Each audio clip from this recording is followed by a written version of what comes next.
Alors, bonsoir tout le monde et bienvenue à la 44e séance ordinaire du Conseil municipal de la Ville de Saint-Raymond, présidée par moi-même, conseiller M. Philippe Gasse, le 9 juin 2025 à 19 h à la Maison de la Justice, au 111 rue des Pionniers à Saint-Raymond. Sont présents M. les conseillers Claude Renaud, Yvan Barrette et Fernand Lirette. Absent M. le maire Claude Duplain et le conseiller Pierre Cloutier. Tous membres du Conseil formant un quorum sont également présentes Mme Chantal Plamondon, directrice générale, Mme Célia Solinas, urbaniste, Mme Vicky Moras, greffière, et nous avons l'honneur d'avoir Nicolas Pépin, trésorier, ce soir avec nous. Merci, M. Pépin. Alors, Mme Plamondon, pour la suite. Oui, donc le point 1.1, nomination de M. le conseiller Philippe Gasse à titre de président pour la tenue de la séance du Conseil du 9 juin 2025. Donc, vous comprenez que le maire est absent ce soir pour le remplacer. Il y a donc une résolution pour désigner M. le conseiller Philippe Gasse. On a donc besoin d'une proposition. J'en fais la proposition, madame. Merci, M. Claude. Alors, maintenant, 1.2, l'adoption de l'ordre du jour. Madame Plamondon? Oui, aucune modification à l'ordre du jour. Donc, l'ordre du jour est adopté tel que soumis. Je le propose, Monsieur le maire. Monsieur le Président. Oui, Monsieur le Président. Oui, merci beaucoup, M. Barrette. On va s'ajuster au fur et à mesure. Le point 1.3, rapport financier. On va commencer avec ça aujourd'hui. Alors, le rapport financier du trésorier et le rapport du vérificateur externe pour l'exercice financier terminant le 31 décembre 2024 sont déposés conformément à l'article 105.1 de la Loi sur les cités et les villes. L'avis public annonçant le dépôt de ces deux rapports a été publié sur le site Internet de la Ville de Saint-Raymond, et ce, dans les délais prescrits par la loi. Madame Isabelle Gagné, avec nous aujourd'hui, CPA auditrice et CGA associée au cabinet comptable Mallette Comptable, fait état à la population des grandes lignes du rapport déposé du vérificateur. Alors, le rapport financier complet du trésorier sera publié sur le site Internet de la Ville éventuellement. Alors, Madame Gagné, je vous laisse la parole pour la suite. Merci, M. Gasse. Donc, ça me fait plaisir ce soir de vous présenter là, les grandes lignes du rapport financier.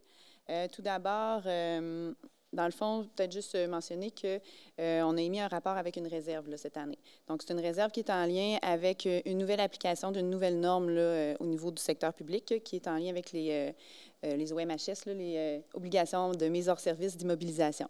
Donc, c'est une réserve qui est, je dirais que la plupart des municipalités n'ont pas encore là, mis en application là, cette norme-là. Donc, la Ville va se conformer là, cette année. Là, ça implique des travaux, ça implique des coûts.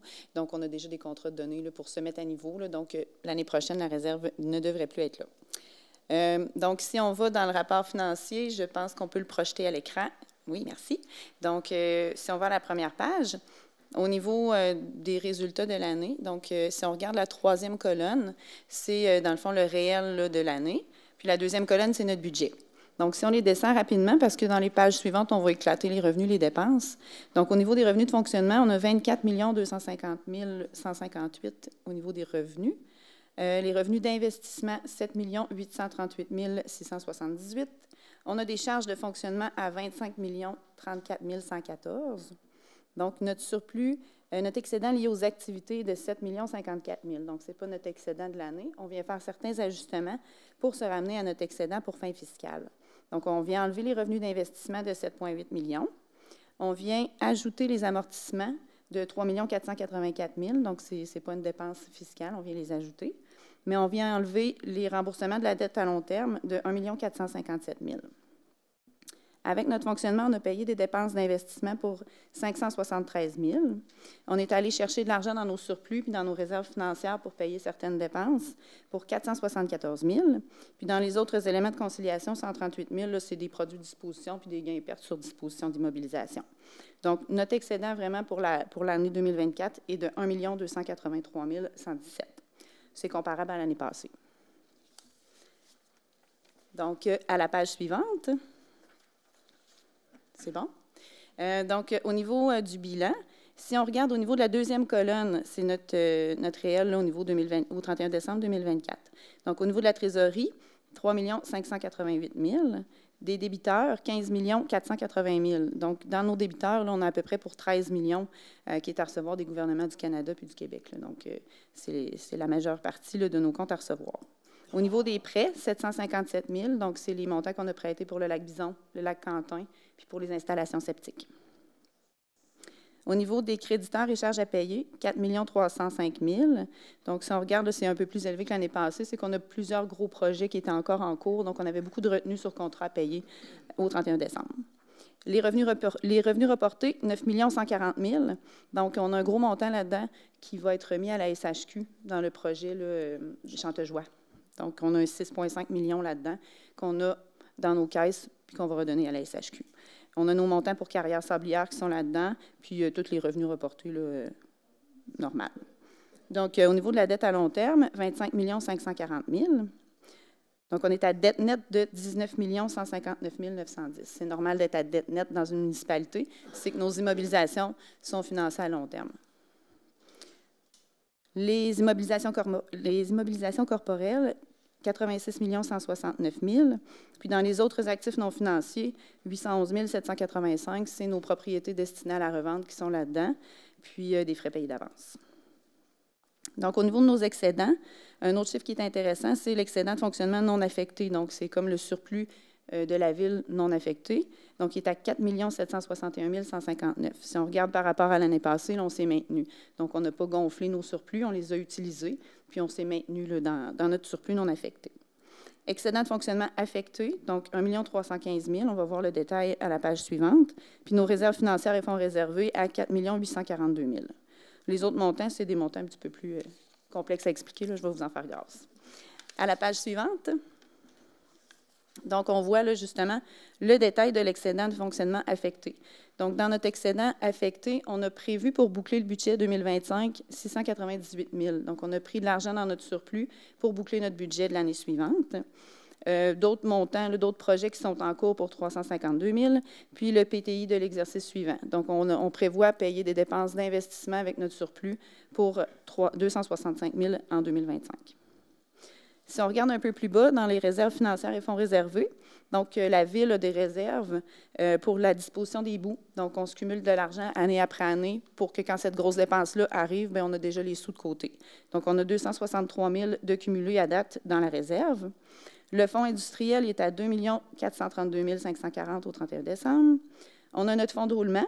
Donc, notre fonds de roulement est à 91 479. C'est le montant qu'on peut utiliser dans notre fonds de roulement l'année prochaine. Puis, les soldes disponibles de règlement d'emprunt sont à 2 011 000. Donc, ça, c'est des sommes qu'on va pouvoir réutiliser lorsqu'on va refinancer là, certains emprunts. Puis, le fonds réservé aux élections, 43 624. À la page suivante, les deux premiers tableaux, c'est un petit peu plus... c'est l'endettement de la Ville, dans le fond. Donc, notre endettement total à long terme est de 28 522 000. Puis, si on regarde un petit peu là, dans le tableau plus bas, le montant qui est à la charge de l'ensemble des contribuables est à peu près à 21 millions. Donc, on a un 6 millions là, qui est à la charge du gouvernement du Québec, entre autres. Là. Donc, on encaisse des subventions pour payer des dettes. Je ne vais pas plus loin dans ces tableaux-là. Donc, le tableau du bas, comme je vous disais, on éclate un peu plus les revenus et les dépenses de fonctionnement. Au niveau des taxes, donc si on regarde les deux premières colonnes, on a le réel 2023. La deuxième colonne, c'est le budget 2024, puis la troisième colonne, c'est le réel 2024. Donc, on regarde la deuxième et la troisième colonne, en fait. Donc, au niveau des revenus de taxes, notre réel est à 18 275 000, légèrement au-dessus du budget de 18 82 000, mais c'est quand même c'est normal. On a des mises à jour en cours d'exercice. Compensation tenant lieu de taxes, c'est ce qu'on reçoit dans le fond pour les immeubles gouvernementaux, 589 422. Les revenus de transfert, 1 152 000, on voit qu'on est dans le budget. Services rendus, 2 519 000, donc c'est tout ce qui est loisirs là-dedans, culture. Je pense qu'on a un petit peu plus de revenus de spectacle, là, ça explique l'écart avec le budget. Imposition de droit, amende, pénalité, revenus de placement de portefeuille, 1 310 000 versus un budget à 746 000. C'est vraiment nos revenus de mutation là-dedans qui font exploser un petit peu là, nos revenus. On est à 500 000 de plus que le budget. C'est commun dans chaque municipalité. Dans ce poste-là, on défonce toujours le budget. Dans les autres revenus, entre autres, là-dedans, on a d'autres revenus d'intérêt, donc 402 128. On a eu quand même des bonnes liquidités là, cette année, tout au long de l'année. Donc, c'est pour ça qu'on est un petit peu plus élevé que le budget. Au niveau des revenus d'investissement, donc on a des revenus de transfert pour 6 523 000. Les transferts d'investissement, c'est les grosses subventions comme la taxe d'assises, puis on a eu là, des programmes, le PAVL, là, pour certaines routes qu'on a refaites. Puis dans les autres revenus, dans le fond, c'est le Sainte-Augustine qu'on a refait. Là. Donc, on a reçu une subvention du SQI pour refaire une partie du Sainte-Augustine pour accueillir les bureaux de Revenu Québec. Puis, on a utilisé, dans le fond, des montants là, dans les carrières sablières là, qui apparaissent là-dedans aussi là, pour refaire le rang de la montagne. Donc, la dernière page que je vais regarder avec vous, c'est au niveau des dépenses.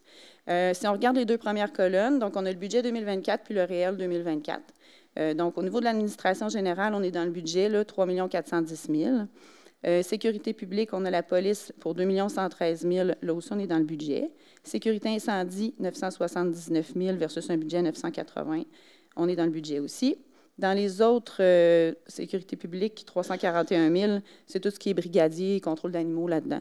Donc, un petit peu plus élevé que le budget, là, mais quand même 341 000 versus un budget à 309 000, c'est normal. Donc, transport, réseau routier, 5 088 000, encore là, on est dans le budget. Transport collectif, 43 456, c'est des codes-parts qu'on verse. Puis dans les autres, là, au niveau du transport, 13 250, c'est une dépense de drone là, dans les carrières sablières. Au niveau de l'hygiène du milieu, eau et égouts, 1 211 000, on est dans le budget. Matières résiduelles, 1 931 000, essentiellement, c'est des codes-parts à la régie qui sont là-dedans.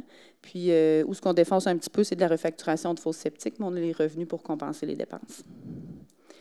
Autre, au niveau de l'hygiène, autre, 19 185, c'est des codes-parts, ça aussi.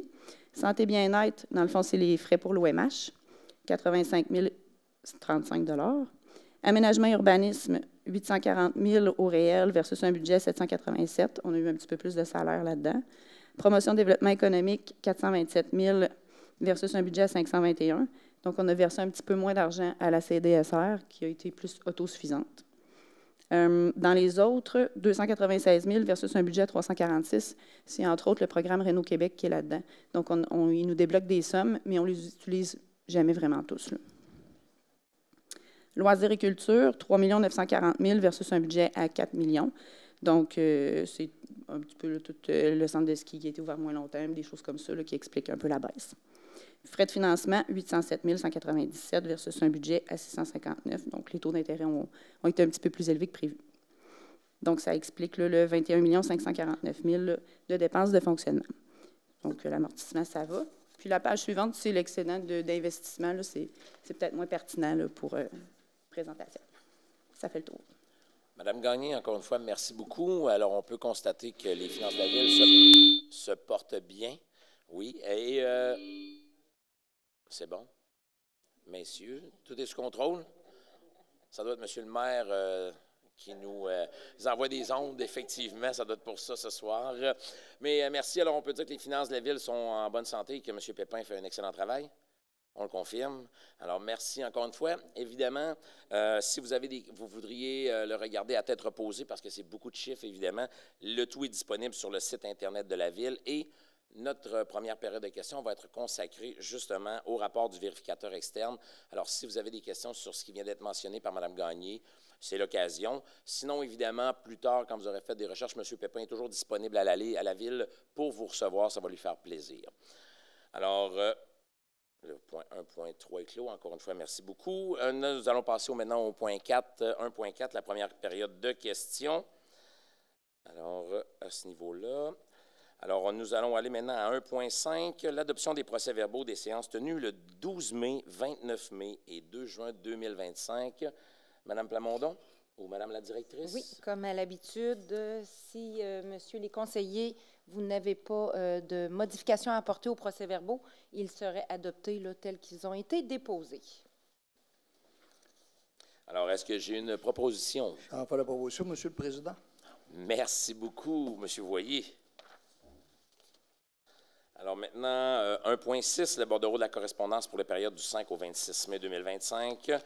est déposé, bien sûr, remis aux membres du conseil. Alors, on aimerait voir Mme Vicky. Est-ce qu'on avait un bordereau à la correspondance? Oui, au total, 25 correspondances ont été reçues à la Ville au cours de la période du 5 au 26 mai. 7 correspondances provenant de divers organismes, entreprises et associations. 13 correspondances provenant d'organismes gouvernementaux. Une demande de module de jeu supplémentaire au parc situé sur la rue des Ancêtres. 2 correspondances concernant le parc Alban-Robitaille au niveau des résultats du sondage et demande de préservation de la section boisée. Une proposition de référendum municipal pour le projet Le Saint-Joseph et une correspondance en remerciement pour le travail et la séance plus calme du 12 mai 2025. Ça complète. Merci beaucoup, Mme Moras. Alors maintenant, le 1.7, dépôt des mémoires et requêtes par les citoyens. Mme Moras, encore une fois. Aucun mémoire ni requête. D'accord, merci beaucoup. Alors maintenant, le 1.8, quelques points d'information qui vont être donnés par moi-même, évidemment, sur quelques sujets. Alors, j'aimerais commencer, évidemment, par le lancement du livre historique des inondations à Saint-Raymond. Alors, on a quelques images, M. Lépine, oui. Alors, un instant, je vais commencer ma lecture en même temps. Alors, évidemment, la Ville de Saint-Raymond et l'auteur du livre, M. Richard Jobin, ont procédé au lancement de l'ouvrage historique des inondations à Saint-Raymond, chronologie des inondations et de l'évolution de la rivière Sainte-Anne. Le dimanche 1er juin dernier, l'événement s'est tenu au centre multifonctionnel Roland-Dion et a rassemblé près de 150 personnes. Il est maintenant possible de se procurer un exemplaire du livre au bas coût de 20 $ seulement, taxes incluses, à l'Hôtel de Ville de Saint-Raymond. L'auteur de l'ouvrage, M. Jobin, a accompli une tâche colossale en réunissant les dates des inondations et un grand nombre d'éléments liés à la rivière et sur les aménagements en bordure. Ce livre, dont vous voyez M. Jobin à l'écran, ce livre devient l'outil de référence par excellence pour tout ce qui se rapporte à l'histoire de Saint-Raymond en lien avec notre rivière Sainte-Anne. L'idée de produire un livre a pris naissance pendant la réalisation du projet de panneaux d'interprétation sur la rivière en 2018. Ce projet a été piloté par la CAPSA et le Comité rivière et M. Jobin a été chargé d'effectuer les recherches pour la conception du panneau sur le volet historique. C'est lors d'une rencontre du Comité rivière que M. Jobin a proposé de léguer gratuitement ses recherches et qu'il a été décidé par les autorités municipales que la Ville allait payer les coûts pour concevoir et éditer le livre. M. Richard Jobin est natif de Saint-Raymond et a toujours résidé sur la rue Monseigneur-Vachon. Il en a vu des inondations. Il est membre de la Société du patrimoine et du Comité rivière de Saint-Raymond.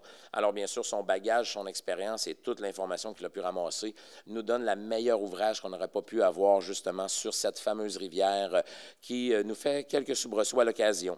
Alors, soyez les premiers à venir vous en procurer. On en a beaucoup de copies, Mme Plamondon, je ne sais pas, mais au pire, on fera une... Oui, en fait, il y a 400 exemplaires qui ont été imprimés, mais je sais que... Déjà, on est à penser... l'inventaire diminue rapidement. Merci beaucoup, encore une fois. Merci beaucoup à M. Jobin. Un très beau travail. Maintenant, pour ceux qui étaient peut-être au déjeuner du maire qui a eu lieu la semaine dernière, on a eu le dévoilement de notre nouvelle image de marque. Alors, la Ville de Saint-Raymond a dévoilé officiellement sa nouvelle image de marque le vendredi 23 mai dernier. Le lancement de cette nouvelle image représente une étape importante dans la mise en place d'une identité unique de la Ville, rassemblant les communications institutionnelles, touristique et industriel, aboutissement d'un processus collaboratif. La nouvelle image vient, entre autres, mettre en lumière la diversité des ambiances qui font de Saint-Raymond un lieu d'exception. Évidemment, en plus d'être une force de la nature, la marque Ville d'ambiance se décline sous plusieurs thèmes et représente ce qui rend unique la communauté raymondoise, la ville vivante, ville de caractère, ville de destination, ville d'héritage, ville d'engagement, ville de plein air et ville de carrière. Alors, vous voyez à l'écran justement différentes visualisations du logo que vous allez pouvoir voir à l'occasion. Alors, les communications visuelles de la ville présentent des couleurs actualisées, de nouvelles formes, une nouvelle typographie, de nouvelles conceptions graphiques. Notre fameux balbuzant, l'oiseau dans l'ancien logo, a été conservé dans les communications institutionnelles. La nouvelle marque va se déployer progressivement là, sur tous les supports de communication municipaux, les initiatives touristiques et sur les projets d'attraction résidentielle et entrepreneuriale. Là, vous comprendrez que du jour au lendemain, on ne changera pas tout ce qui est administratif à la ville. Ça va se faire par étapes et en progression, alors il n'y a pas de problème. C'est surtout aussi au niveau de vendre la ville, au niveau de touristique et ces choses-là que ça va être utilisé abondamment. Une nouvelle image que vous allez pouvoir voir au marché public. On va avoir des vêtements, même toutes sortes de supports qui vont pouvoir être en vente. Pour vous montrer concrètement ce que représente une nouvelle image de marque, voici un petit vidéo promotionnel qui est disponible sur le web, Facebook et au cinéma Alouette. Alors, on vous laisse sur ces quelques images.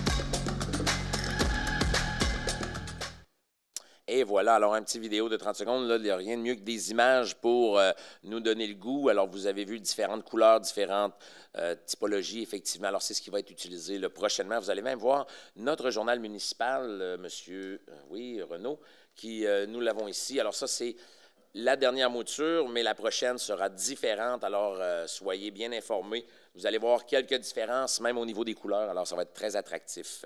Merci beaucoup, bien sûr, à Marie-Ève et toute l'équipe qui ont travaillé très fort sur ce projet. Alors, nous avons aussi notre parc industriel qui continue de travailler avec Richard Saint-Pierre qui travaille très fort. DBM Environnement, situé dans le parc industriel numéro 2 à Saint-Raymond, s'agrandit, multipliant par 10 la capacité de production de son usine.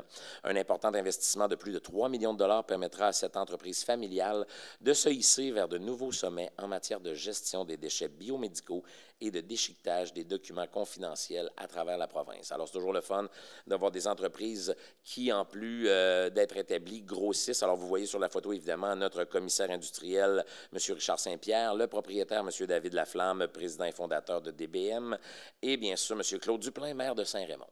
Alors, on en est très heureux. On aura bien sûr une coupure de ruban quand le tout sera complété. Je reviens un petit peu, j'aurais un point aussi pour cet été. On sait que l'été commence et on a beaucoup, Saint-Raymond fulmine, on a beaucoup de demandes de permis, écoutez, des constructions, des rénovations, toutes sortes de demandes. Et on aimerait bien sûr la collaboration des gens, là, minimum, il y a 3 semaines de délai. On a beaucoup de demandes, le temps de les traiter, tout ça. Pensez pas arriver à la dernière minute ou quoi que ce soit, une semaine, une journée, 2 jours avant, faire une demande de permis et d'avoir votre permis. Idéalement, là, prenez un mois avant. Vous le savez que vous allez faire un projet, vous avez déjà tout en tête. Alors, présentez-vous ou faites une demande justement par Internet, c'est encore mieux, faire votre demande de permis et les délais pourront bien sûr être traités le plus rapidement possible. On fait de notre mieux. Alors, on est victime de notre succès, comme on pourrait dire. Mais nos employés, ne vous en faites pas, travail très, très difficile, très, très dur, je veux dire, pour faire en sorte de vous servir le mieux possible. Alors, merci beaucoup de ce côté. J'aimerais vous mentionner aussi un nouveau service, le service des loisirs qui travaille à mettre un projet pilote de salle d'entraînement dès l'automne 2025 pour environ une 60aine d'heures d'ouverture par semaine. Alors, vous savez, c'est une demande qu'on a depuis longtemps par plusieurs gens. On a une belle salle qui sert évidemment, entre autres, la priorité, c'est nos 18 cours de groupe qui sont déjà dans l'ancienne caserne derrière l'hôtel de ville, pour ceux qui ne savent pas l'endroit. Alors, ça fait déjà 2 ans que nous donnons des cours, qu'on a aménagé la salle, qu'on l'améliore, on la perfectionne. Alors, mais en dehors des heures de cours, la salle reste disponible. Alors, on désire faire bénéficier cette salle à la population active. Alors, il y aura des détails à venir, c'est juste pour vous mettre en bouche, là, mais il y aura des détails à venir dans les prochaines programmations d'automne qui s'en vient.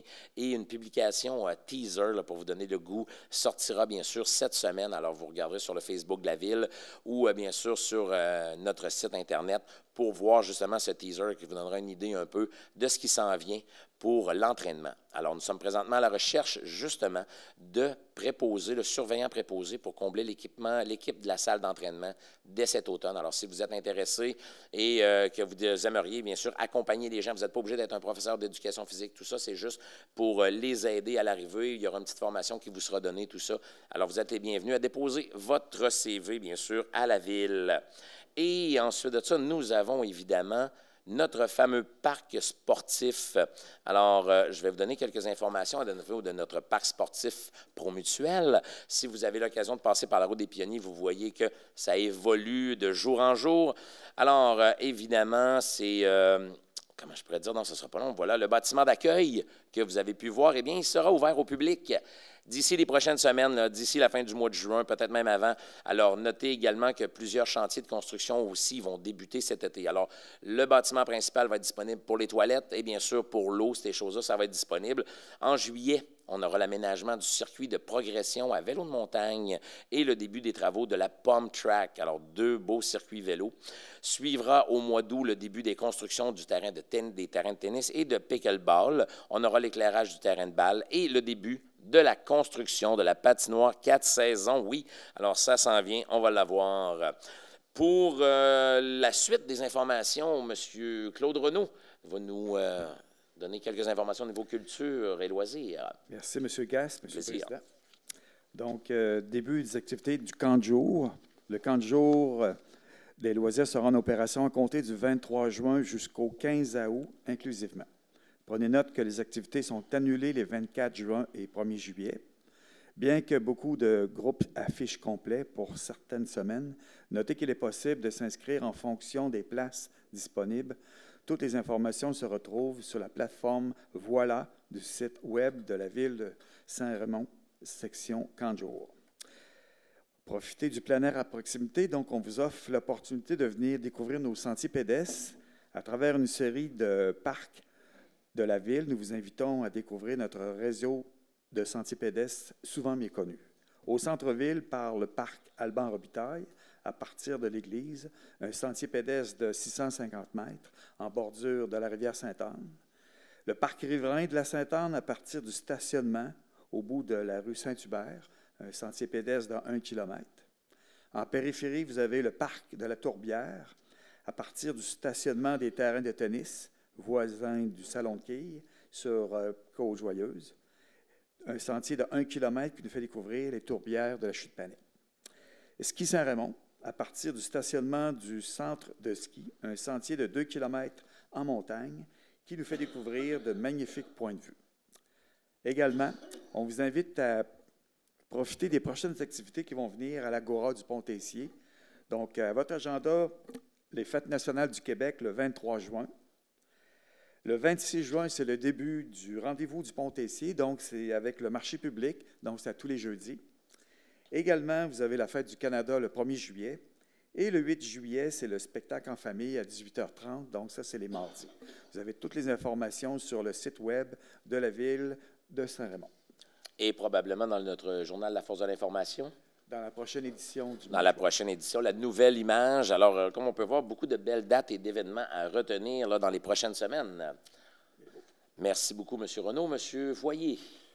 Tout va être dans mon rapport des incendies au point 3.1. Parfait, merci. Monsieur Barrette. Oui, merci, Monsieur le Président. Ça va aller, moi aussi, au point 5, là, à l'urbanisme, en ce qui a trait à la Régie régionale des matières résiduelles.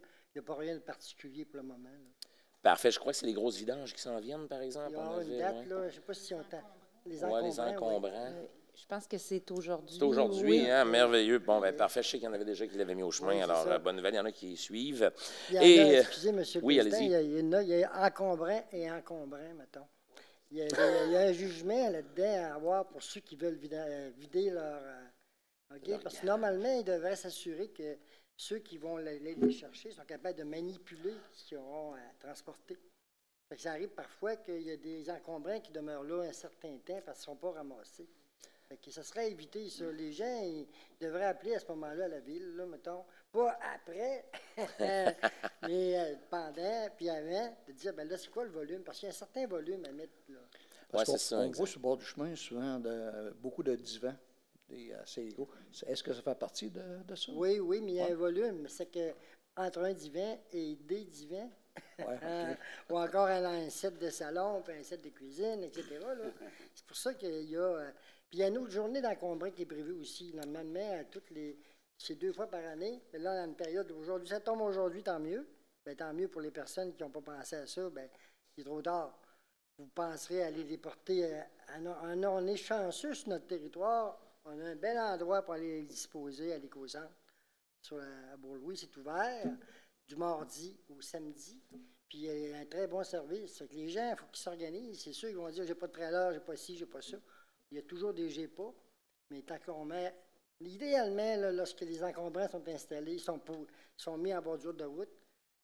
Il y a des gens qui ramassent ça aussi, le fer, puis tout. Des fois, ça fait en sorte que ça disparaît. Effectivement, effectivement.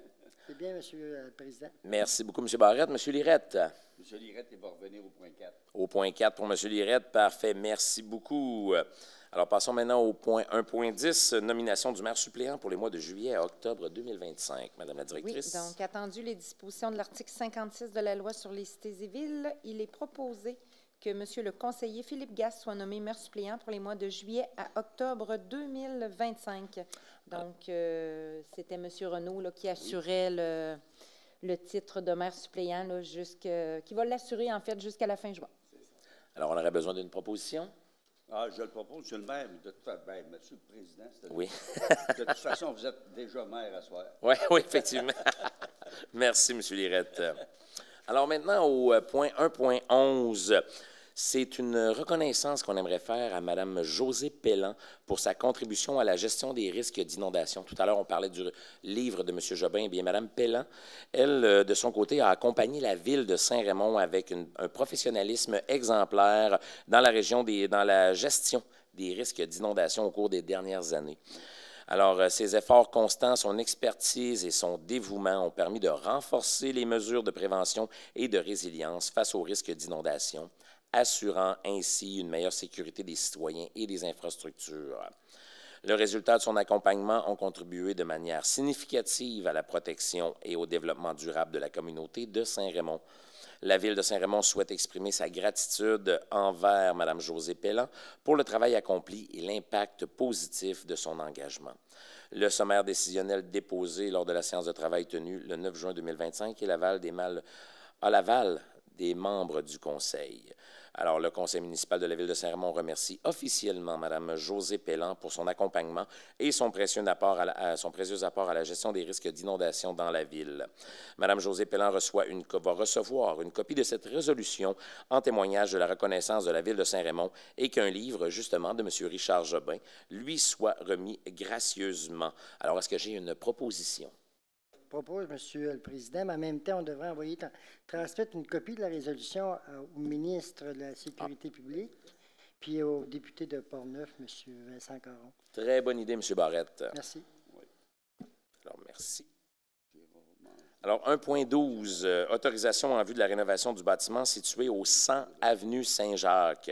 Alors, le 100 avenue Saint-Jacques, eh bien, la Ville sera propriétaire sous peu de l'immeuble situé à cette adresse, soit l'immeuble appartenant à la Chambre de commerce régionale de Saint-Raymond. Alors, suivant un incendie survenu en novembre 2019, le bâtiment principal nécessite des rénovations majeures afin de le rendre conforme. Cet immeuble servira à loger des organismes de Saint-Raymond et à entreposer des biens appartenant à la Ville. Alors, évidemment, j'aurais besoin d'une proposition. Alors, je mentionne que le conseil municipal autorise le conseiller senior à la gestion des actifs, à la CNSST et aux projets spéciaux à procéder à l'octroi de différents contrats en vue de la rénovation du bâtiment, dit bien sûr de l'ancienne chambre de commerce, pour une somme qui n'excédera pas 100 000 plus les taxes applicables. Est-ce que j'ai une proposition? Je vais en faire la proposition, M. le Président. Merci beaucoup, M. Voyer. Le point 1.13, octroi d'un contrat pour l'achat de matériel informatique. La Ville procède évidemment annuellement à la mise à niveau de son réseau informatique. Alors, soumission reçue du fournisseur informatique PIC Information Incorporée en date du 13 mai 2025. La recommandation de M. Christian Gauthier, conseiller en informatique pour la Ville, nous conseille bien sûr d'y aller de l'avant. Alors, le contrat relativement à l'achat du matériel informatique soit octroyé à l'entreprise TechniPC Informatique, oui, là, je l'ai mieux eu, oui. Et ce, pour la somme de 43 838 $ plus les taxes applicables. C'est un peu plus, là, c'est 21 portables avec quelques autres...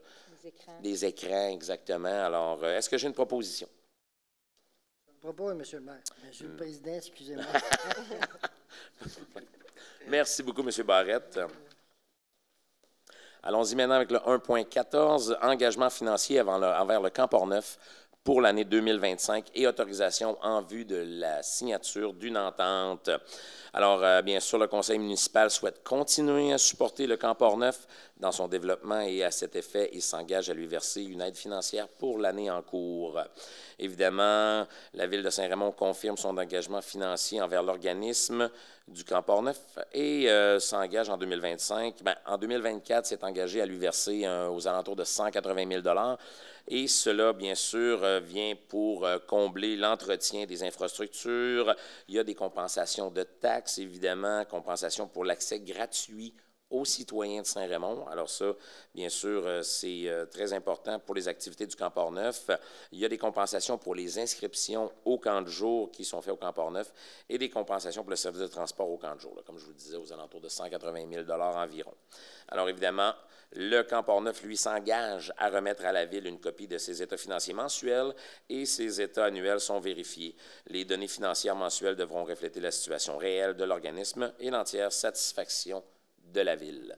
Est-ce qu'on a une proposition? Je le propose, M. le Président. Parfait. Merci beaucoup, M. Renaud. Point 1.15, la participation financière au service de transport adapté de Portneuf pour l'année 2025.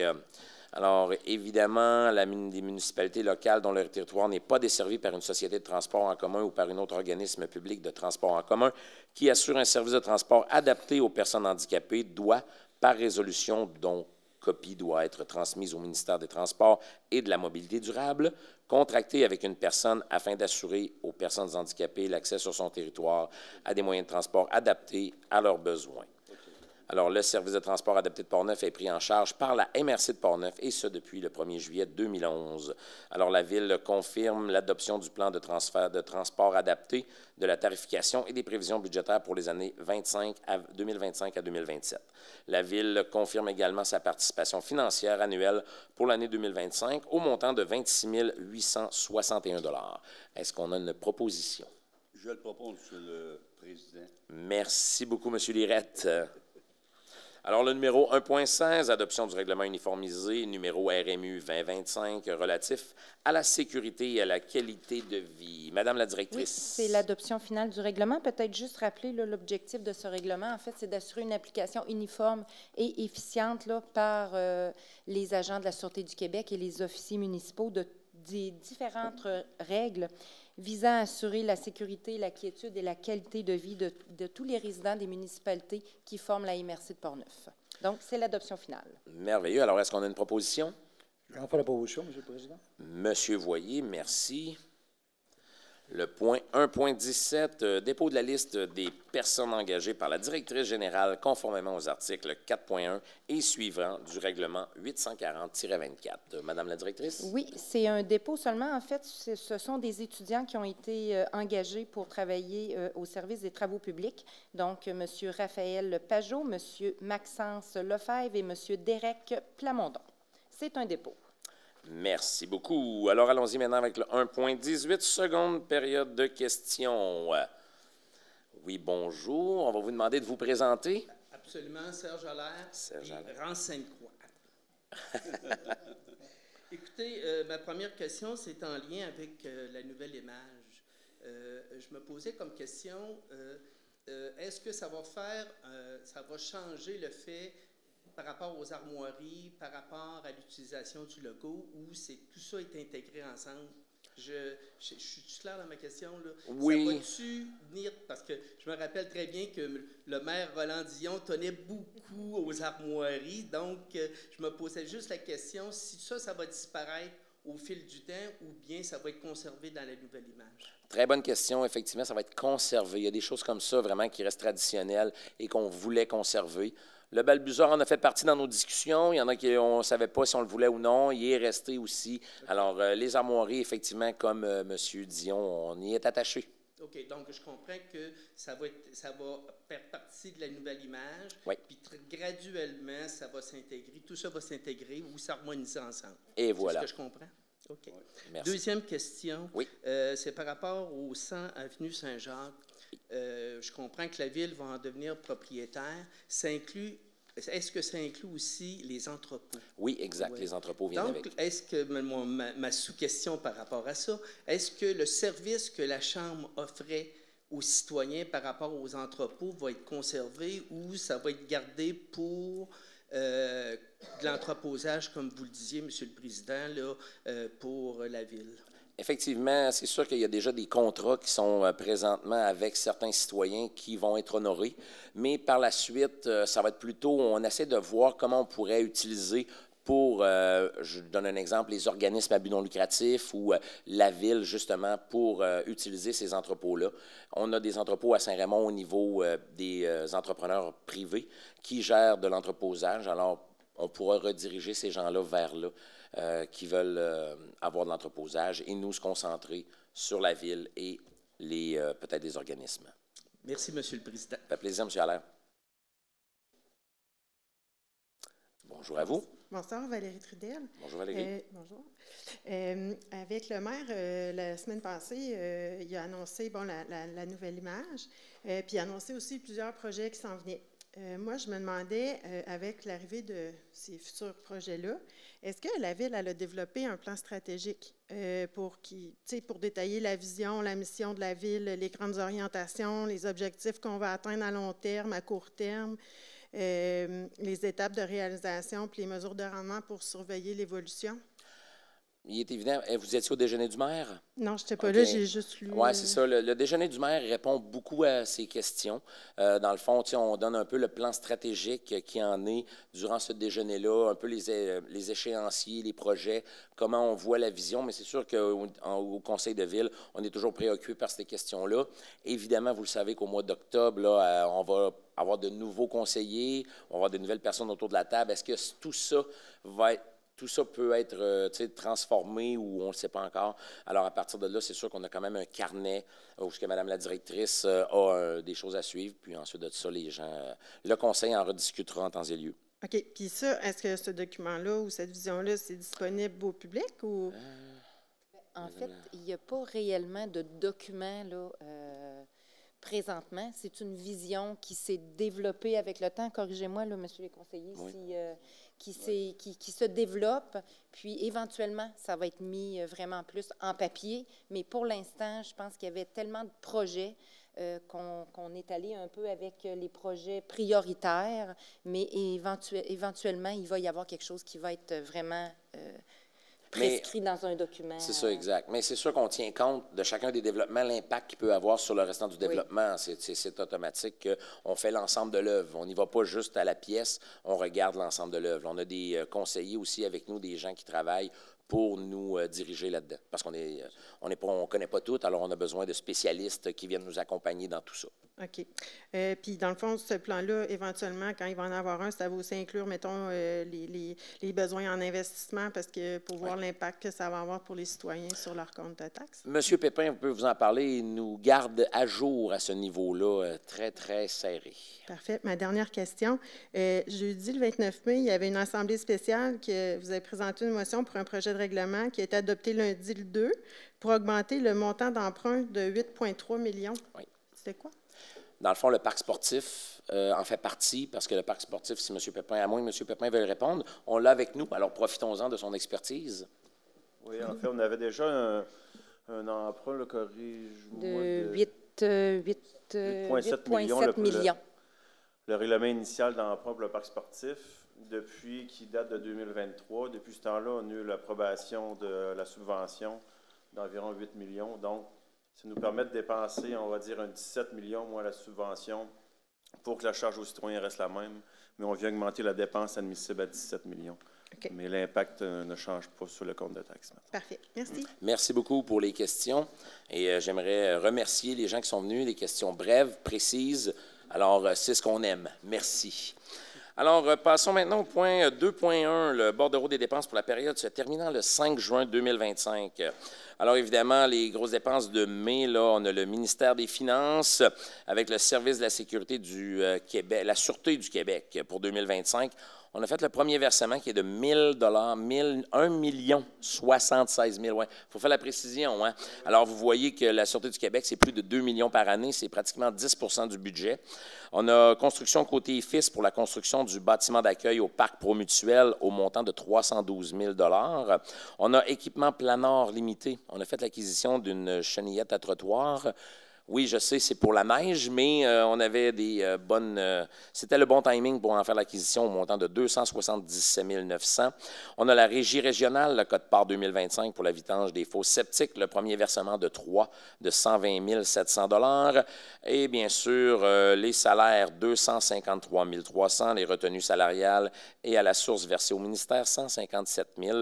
Ce qui est des grosses dépenses pour les totales, parce qu'on vous rappelle que c'est plusieurs pages à vérifier. C'est au-dessus de 600, je crois, factures qui, dans un mois, passent entre les mains, bien sûr, de M.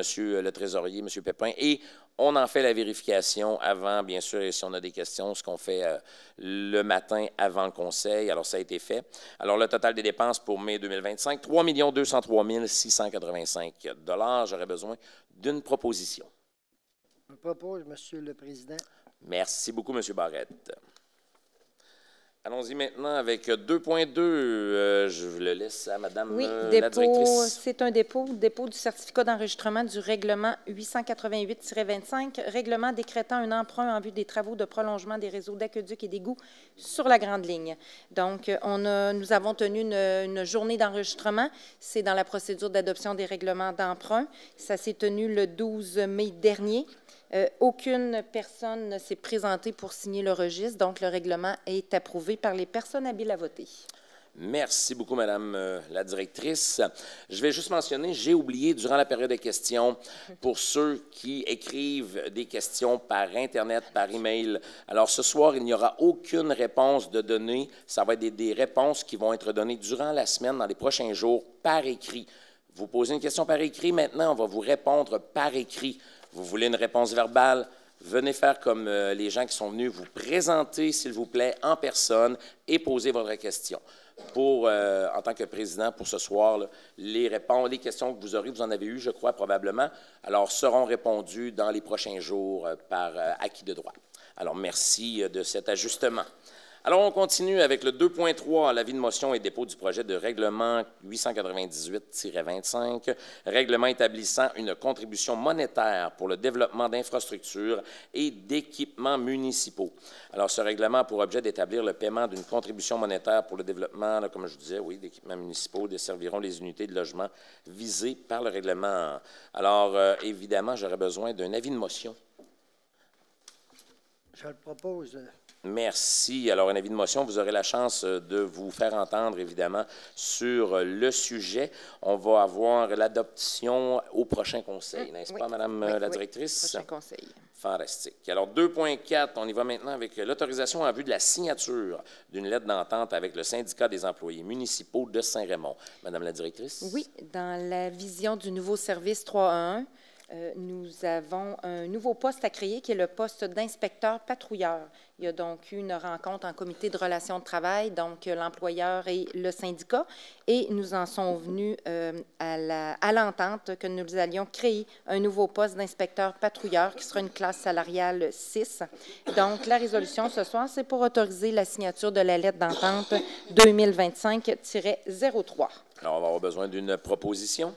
Je propose, Monsieur le Président. Merci beaucoup, M. Renaud, pour la proposition. Allons-y maintenant avec 2.5, l'engagement d'une préposée à l'horticulture. Madame la directrice. Donc un poste qui était laissé vacant. Donc la résolution est pour confirmer l'engagement de Madame Nancy Boissy à titre de préposée à l'horticulture, poste régulier saisonnier à temps plein, et sa date d'entrée en fonction soit rétroactive au 2 juin 2025. Alors, est-ce qu'on a une proposition? Je le propose, Monsieur le maire. Monsieur Lirette. Monsieur le Président, salut. D'ici la fin, ça s'en vient, vous allez... Alors, allons-y maintenant avec 2.6, mandat pour renchérir au nom de la Ville de Saint-Raymond lors de la vente pour non-paiement de taxes. Alors, comme vous le savez, évidemment, on a quelques comptes de taxes, des fois, qui ne sont pas payés. Alors, nous allons nous diriger maintenant, on va mandater le maire ou un conseiller senior à la gestion de la CSST aux projets spéciaux en vue d'enchérir et d'acquérir le cas échéant. Pour et au nom de la Ville de Saint-Raymond, tout immeuble lors de la vente pour non-paiement de taxes. Alors, évidemment, c'est M. Cloutier, c'est ça exactement? Tout à fait, M. François Cloutier. Qui sera désigné. Alors, j'aurais besoin d'une proposition. On fait la proposition, M. le Président. Merci beaucoup, M. Voyer. Excusez, M. le Président. Oui, allez-y. Il s'agirait de mentionner que ce n'est pas ceux qui ont payé n'ont pas payé le taxe cette année. Non, exact. Ça fait 3 ans qu'ils n'ont pas payé le taxe.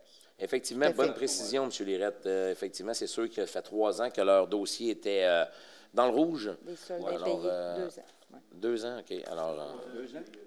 Il y a 2 dossiers. Effectivement, on a 2 dossiers cette année. Alors, c'est la bonne nouvelle. 3 ans. Effectivement. Alors, allons-y maintenant avec 2.7, la 3e période de questions sur le sujet des finances. Oui. Serge Allaire, en Sainte-Croix. Est-ce qu'il est possible, Monsieur le Président, d'avoir plus de précision sur le point 2.3? J'ai beau le relire, là, mais ce n'est pas clair pour moi ce que vous avez dit par rapport au règlement établissant une contribution monétaire pour le développement d'infrastructures et d'équipements municipaux. Ça veut dire quoi au juste? Oui, excellent. Alors, dans le fond, c'est que quand on a des développements municipaux, des promoteurs qui viennent faire du développement, maintenant, on va avoir un montant qui va être chargé par porte, exemple, d'une contribution pour nous aider justement parce qu'on sait que ça a un impact sur notre administration au niveau de la gestion de tout ça. Alors, grâce à cette contribution, on va pouvoir justement... Ça va bien contribuer à mettre les infrastructures et les équipements adéquats, c'est ça? Exactement. Donc, dans le fond, c'est comme un montant d'argent qui se rajoute puis qui va permettre d'améliorer les infrastructures. Ça va être versé dans un fonds justement pour servir à, entre autres, nos nouveaux étangs aérés qu'on doit construire. Donc, ça va faire partie, entre autres. OK. Merci beaucoup. Merci beaucoup, M. Allaire. Très bonne question. On a eu d'autres périodes qui ont été différentes, mais on est rendu là maintenant dans le développement de la Ville de Saint-Raymond. Alors, allons-y maintenant avec 3.1, la sécurité publique. Monsieur Voyer, votre rapport. Oui, merci, M. le Président. Ça fait plaisir. Alors, voici le rapport d'intervention du service des incendies pour le mois de mai. Pour commencer, on a 4 alarmes d'incendie non fondées. Ils ont tous eu des avertissements. On a beaucoup des Allemands qui sont brûlés, qui sont laissés sur la cuisinière, ou des détecteurs de fumée qui ont fait défaut. Ensuite, on a une alarme d'incendie dans le Raz-du-Nord. Ensuite, on a une alarme de monoxyde de carbone. C'est une batterie qui était laissée sur la charge trop longtemps.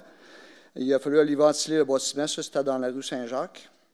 Ensuite, on a 2 assistances entraide. Une personne qui est blessée sur un toit.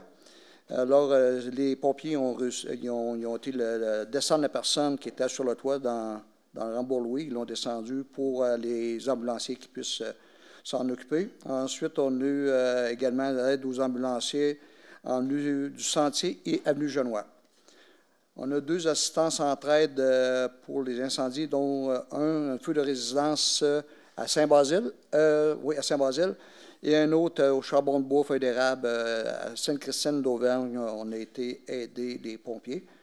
Ensuite, déversement, fuite de propane après un campeur. Vous savez que quand il y a une fuite de propane, pour vider la tank à propane, le seul moyen, c'est d'allumer une grosse torche pour faire vider le propane. C'est la seule méthode.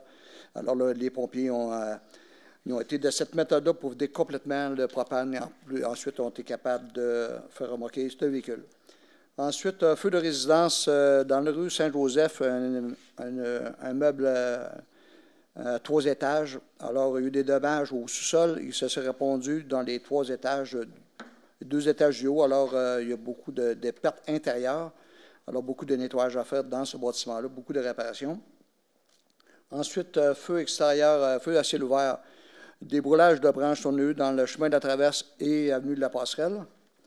Ensuite, on a eu un incendie de véhicule dans la Côte-Joyeuse, dû à un bruit mécanique. Alors, le feu est pris après le véhicule, c'est surtout dû à un bruit mécanique.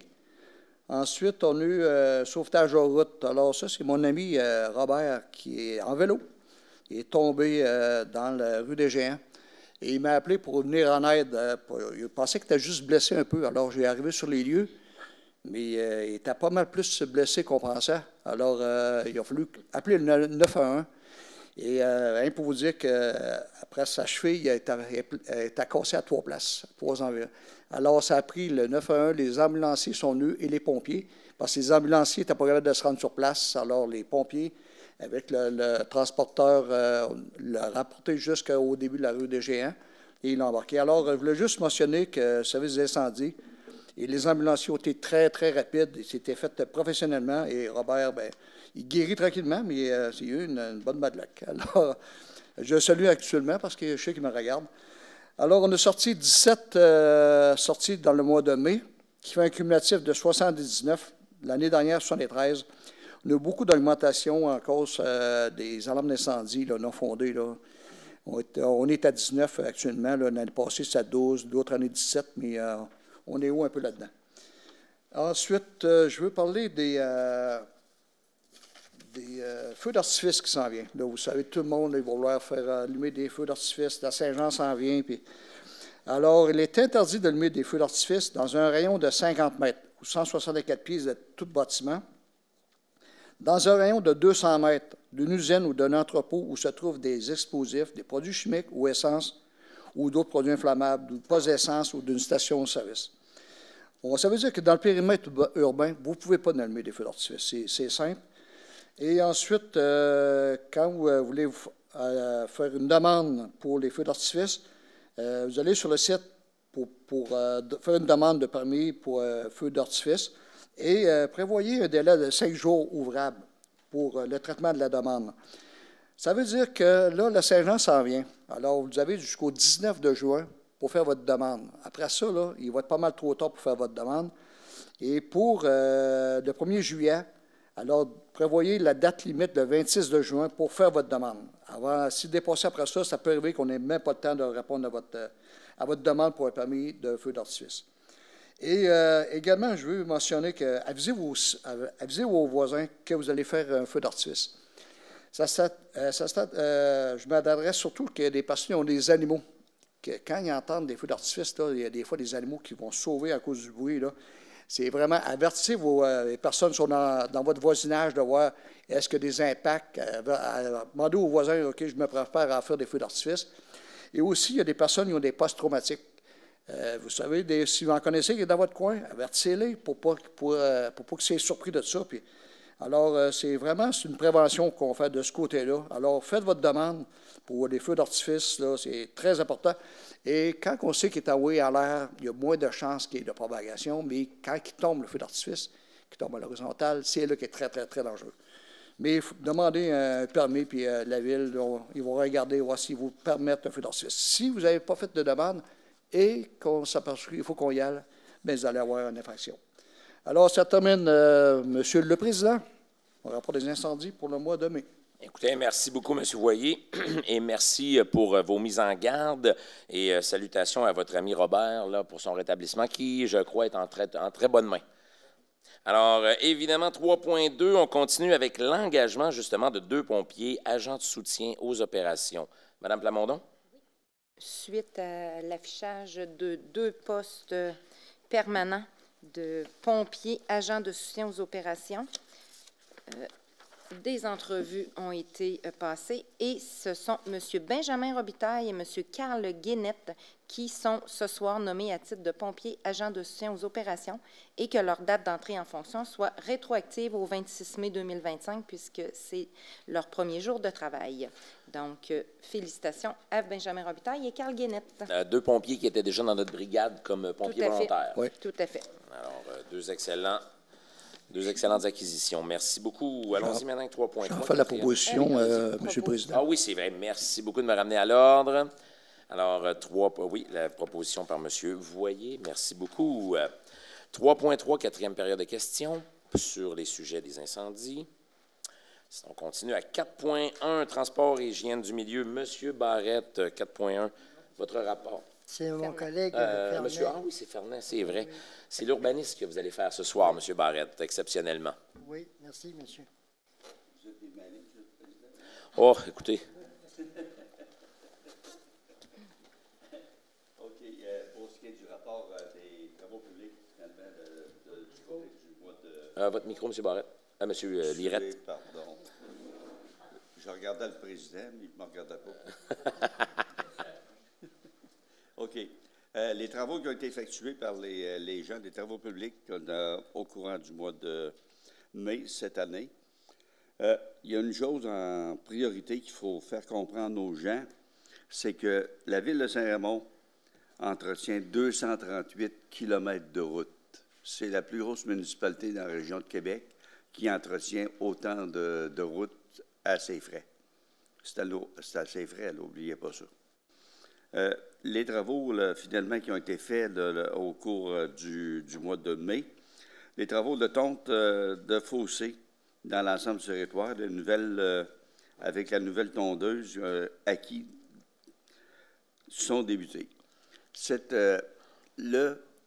Vous remarquez, si vous en allez dans des rangs, surtout les grands où il y a de la gravelle ou qui sont sur l'asphalte, n'oubliez pas que la ville de Saint-Raymond, même s'il y a un fossé, le terrain de la ville n'arrête pas au fossé. Le terrain de la ville dépasse le fossé. Puis là, à ce moment-là, ce qui arrive, c'est qu'il y a des arbres qui poussent dans le fossé, puis qui poussent à côté. Là, présentement, on s'est acheté une tondeuse, justement spécialisée pour faire nettoyer les fossés, puis nettoyer l'autre côté du fossé. Pas le bord ici, puis là, du côté du boisé, finalement.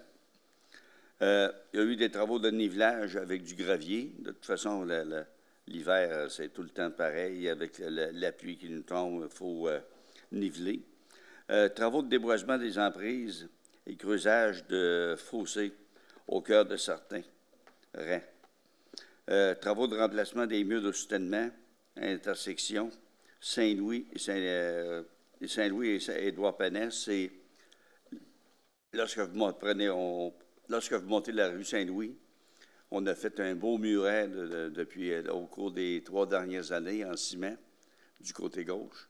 Là, présentement, il nous reste une section d'à peu près 50 pieds à faire. C'est ça qu'ils ont commencé à faire. Pour ce qui est du reste, c'est l'entretien des stationnements, des trottoirs, des infrastructures, entretien de la machinerie, entretien préventif pour les stations d'eau usée, mise à jour des plans d'aqueduc et d'égouts, puis préparation des plans, des différents plans pour les différents projets qu'on a cet été, les routes et puis le parc industriel, ces choses-là. Grosso modo, c'est ça que ça donne, Monsieur le Président. Encore beaucoup de travail pour notre personnel des travaux publics pour cet été, effectivement. Oui, effectivement, ils travaillent très fort. On les salue, évidemment, pour leur excellent travail. Alors, allons-y maintenant avec 4.2. Demande de prorogation du délai de réalisation des travaux dans le cadre du programme d'aide à la voirie locale PAVL, volet redressement. Alors, bien sûr, c'est une lettre datée du 4 décembre 2023 que la vice-première ministre et ministre Mme Geneviève Guilbeault confirmant l'accord d'une aide financière maximale de 1 958 563 $ pour le dossier LLQ 96736 dans le cadre du programme d'aide à la voirie locale PAVL, volet redressement. Alors, certains travaux autorisés n'ont pu être achevés à l'intérieur de la période de 12 mois initialement accordés. Parmi les travaux autorisés, le remplacement d'un ponceau situé à la décharge du lac Alain dans le Rang-Saguenay a nécessité l'obtention d'autorisation et que des restrictions sont applicables. Alors évidemment, c'est avec le ministère de l'Environnement, de la lutte contre les changements climatiques, de la faune et des parcs. Alors eux nous ont autorisés à pouvoir faire les travaux entre les 15 juin et les 15 septembre prochains. Alors ce qui fait qu'on va aller augmenter, on va être plus que le 12 mois autorisé pour faire les travaux.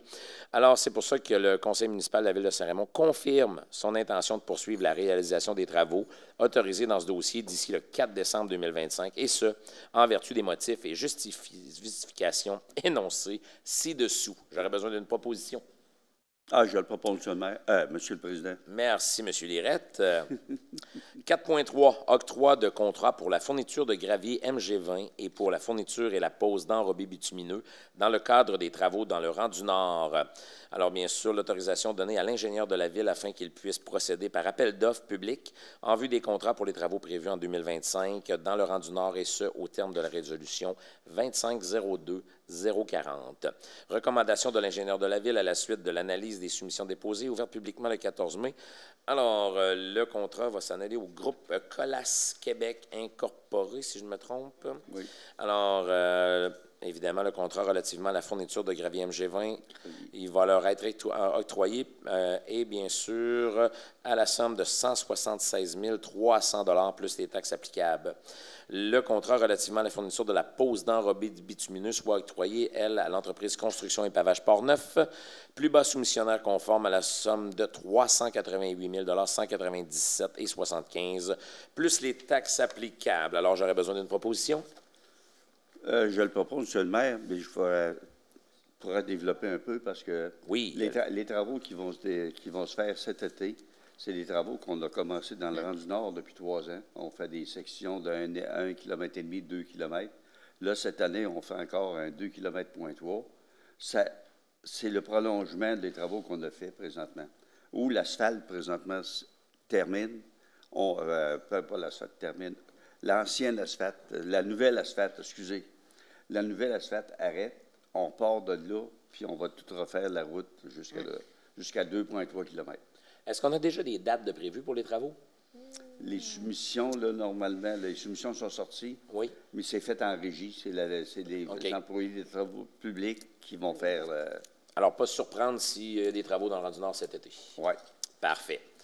Allons-y maintenant avec 4.4, octroi d'un contrat pour le marquage de la chaussée.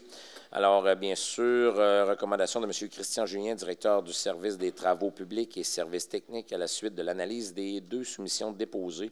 Alors, il est entendu qu'en date de présente, le plus bas soumissionnaire conforme, l'entreprise Marquage et Traçage du Québec Incorporé, est admissible à conclure un contrat public. Alors, contrat relativement au marquage de la chaussée pour l'année 2025, qui est octroyé justement en marquage et traçage pour la somme de 36 826,02 plus les taxes applicables. Est-ce qu'on a une proposition? Je vais en faire la proposition, M. le Président. Merci beaucoup, M. Voyer. Allons-y maintenant à 4.5, l'octroi d'un contrat, cette fois-ci, dans le cadre des travaux de mise à niveau du poste de pompage SR4. Alors, évidemment, le poste de pompage SR4 situé sur la rue des Ormes a été construit en 1981 et que des travaux de mise à niveau sont maintenant nécessaires. Alors, travaux comprennent notamment la mise à niveau des pompes, le remplacement des accessoires, vannes et clapets et de la tuyauterie à l'intérieur du poste de pompage. L'offre de service déposée à cet effet par M. Jocelyn Lemay, gérant de projet chez CWA Mécanique, de procéder le 30 avril 2025. Alors, le contrat pour les travaux mentionnés précédemment ont été octroyés justement à l'entreprise CWA Mécanique dans la division Allen Entrepreneur Général Incorporé. Le tout tel que décrit à l'offre de service soumise le 30 avril, et ce, pour la somme de 60 000 $ plus les taxes applicables. Est-ce que j'ai une proposition? Je le propose, Monsieur le Président. Parfait. Merci beaucoup, M. Barrette. 4.6, 5e période de questions pour les travaux publics.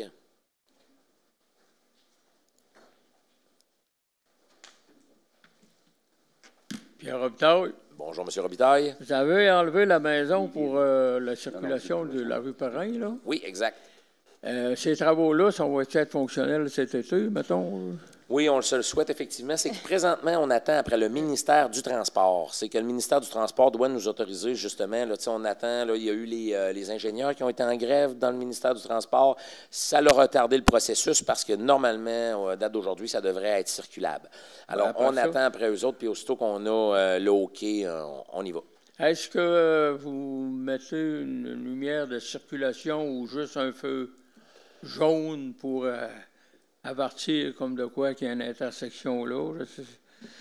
Bonne remarque pour le feu jaune. On va voir avec le ministère du Transport, eux, parce que c'est une route numérotée. Nous, on va mettre un stop, évidemment, sur la rue Perrin, puis on va marquer une nouvelle signalisation et, évidemment, de faire attention. Mais ça va être à voir avec le ministère du Transport. Qu'est-ce qu'ils vont pouvoir faire, soit du marquage ou, justement, votre idée de flasheur jaune. Flash jaune, c'est ça, exact. Très bonne idée. OK, merci. Merci, M. Robitaille. Alors, allons-y maintenant avec 5... oui. Je m'excuse, Monsieur le Président. J'aurais peut-être quelque chose à compléter au niveau des travaux publics. Allez-y, allez-y. Tout le monde, présentement, à Saint-Raymond, sont en maudit à la Côte-Joyeuse. Oui, tantôt, justement, Monsieur Voyer nous a parlé d'une voiture en feu. On se demandait si c'était à cause de l'état de la route. Puis la Côte-Joyeuse est sur juridiction du ministère des Transports du Québec. Mais normalement, cet été, les contacts qu'on a eus présentement, les fameuses roulières qu'on a présentement, ça va être nivelé pour qu'on puisse marcher comme il faut. Parce que présentement, on va vous dire franchement, je le vis, moi aussi, l'expérience. Je lâche mon volant, puis je m'en vais en haut direct, il n'y a pas de problème. Mais de toute façon, ça devrait être corrigé cet été. C'est le début de la conduite autonome. Alors, allons-y maintenant avec 5.1 pour le dépôt et présentation de Monsieur Barrette. C'est à votre tour pour ce qui est du comité consultatif d'urbanisme tenu le 27 mai 2025. Merci, Monsieur le Président. Effectivement, on a étudié à ce moment-là 5 demandes de PIA au Lac-Sept-Îles, une au centre-ville. Il y a eu 4 demandes de dérogation mineure, puis en même temps, on a eu une demande pour un usage conditionnel dans le secteur de Pine Lake. Pour ce qui est des... le reste, ça va être Mme Célia Solinar qui va vous les expliquer. On a eu en mai 2025, les demandes de permis. On a eu 11 demandes de permis émis. Il y a eu 22 logements à ce moment-là qui étaient. Donc, il y a des logements, des blocs appartements à ce moment-là.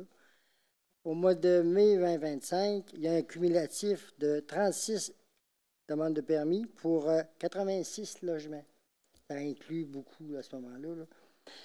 Puis si on regarde en 2024, en même période, là, il y a eu 6 demandes de permis émis pour 6 logements créés, 6 maisons. Puis un cumulatif de 25 demandes de permis pour 31 logements.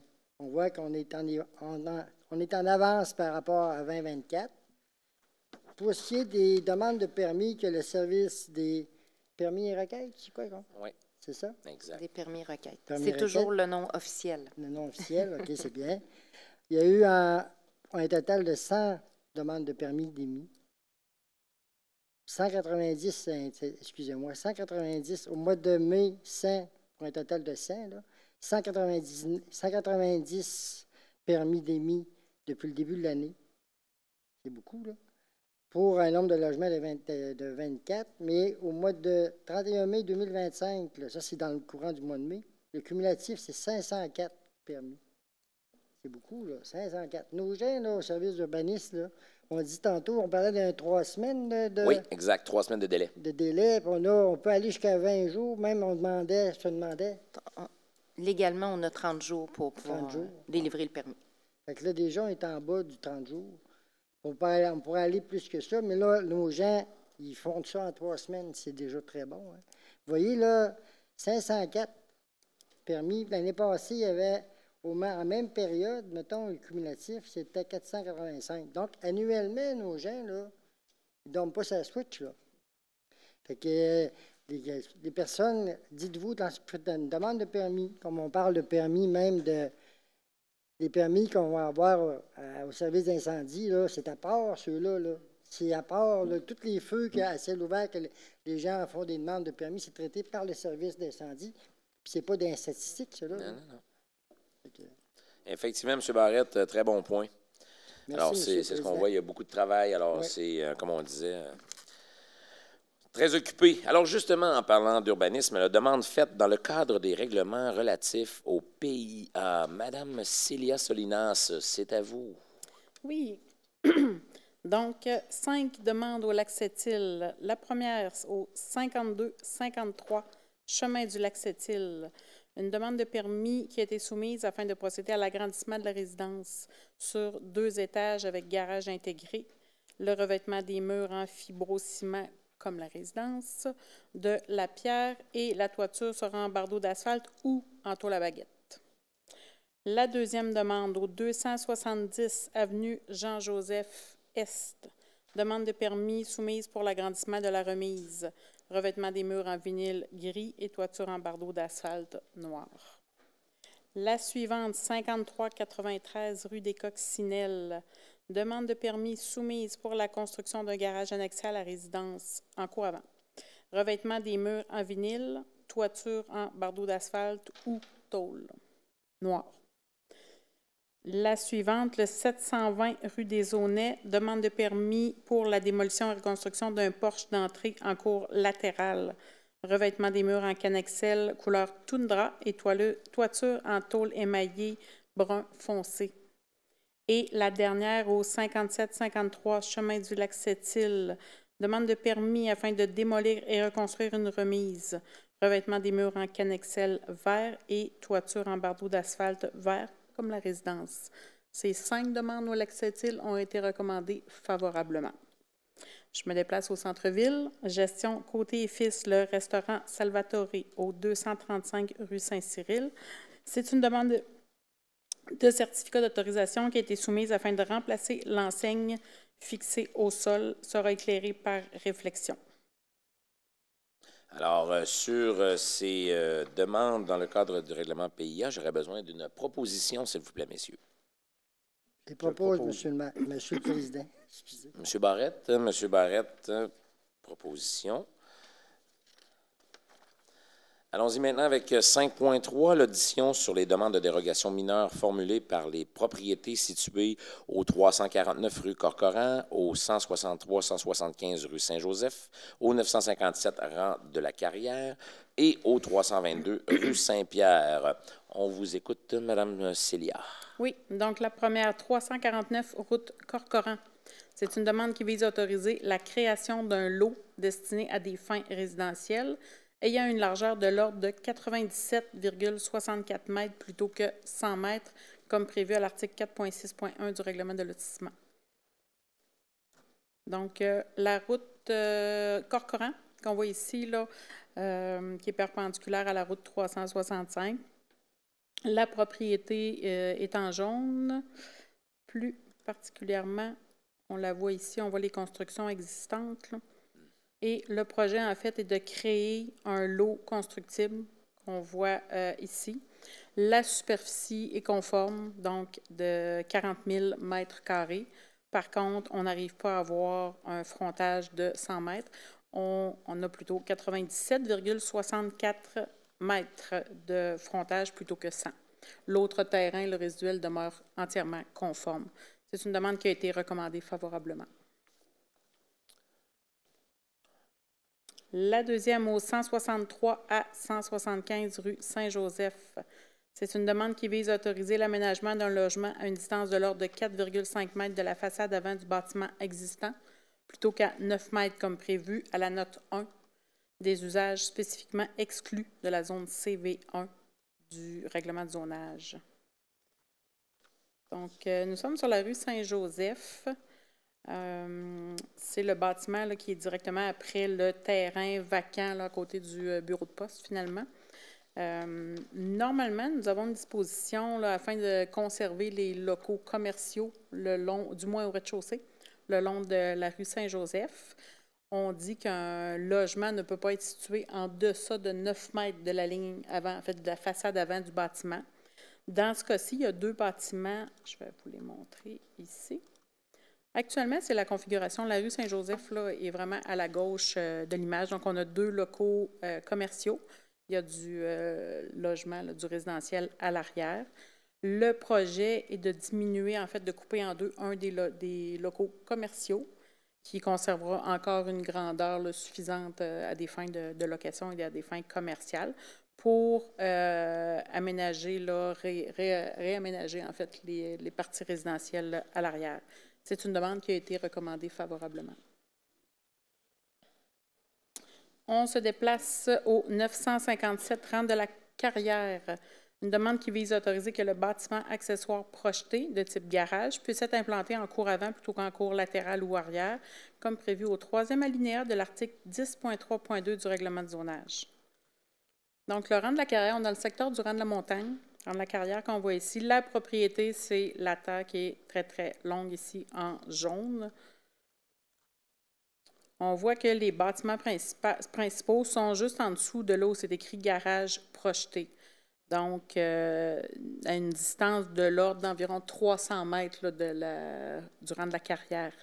Donc, on comprend qu'il n'y a aucun préjudice, ni pour des voisins, ni visuellement, ni pour personne, si le garage devance la maison là, est situé en cour avant plutôt qu'en cour latérale ou arrière. Et pour ces mêmes raisons, la demande a été recommandée favorablement. D'accord. Et la dernière, c'est une demande au 322 rue Saint-Pierre, qui a 2 volets. La demande vise à autoriser que le lot d'angle projeté, numéro 1, projeté en fait pour une habitation trifamiliale, puisse avoir une superficie de l'ordre de 387,2 mètres carrés plutôt que 720, une largeur de l'ordre de 15,25 mètres plutôt que 24, de même qu'une profondeur de l'ordre de 24,35 mètres plutôt que 30. La deuxième vise à autoriser que le lot d'angle projeté numéro 2 pour une habitation bifamiliale qui est existante puisse avoir une superficie de l'ordre de 379,2 mètres carrés plutôt que 660, une largeur de l'ordre de 16,11 plutôt que 22, de même qu'une profondeur de l'ordre de 24,34 plutôt que 30. Donc, je vous montre ici, c'est la propriété qui est en jaune, qui est plus que transversale, en fait, qui est sur les 3 rues. Actuellement, il y a un bâtiment, une résidence bifamiliale située à l'avant. Le projet est de, finalement, couper le terrain en 2.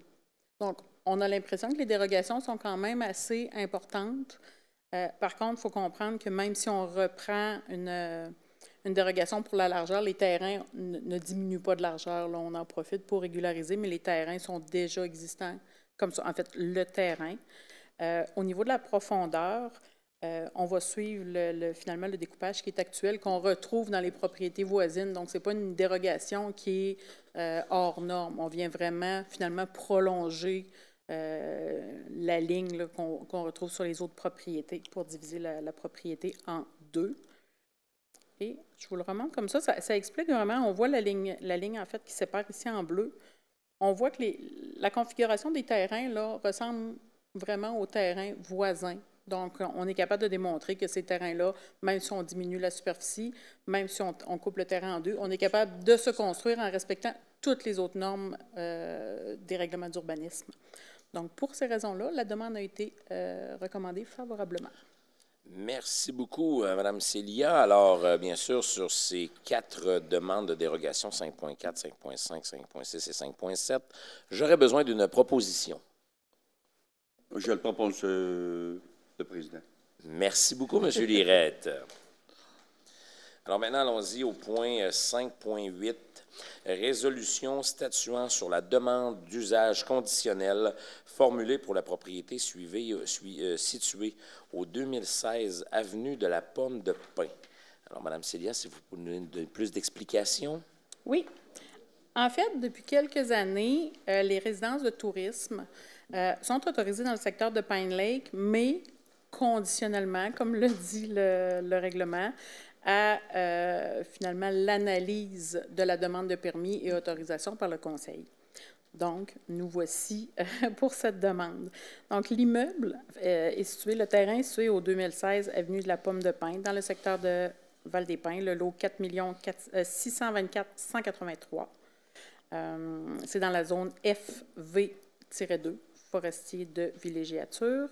La demande d'autorisation d'un usage conditionnel Donc, comme je le disais, a pour objet d'autoriser l'exercice de l'usage résidence de tourisme, dans ce cas-ci de 3 chambres à coucher.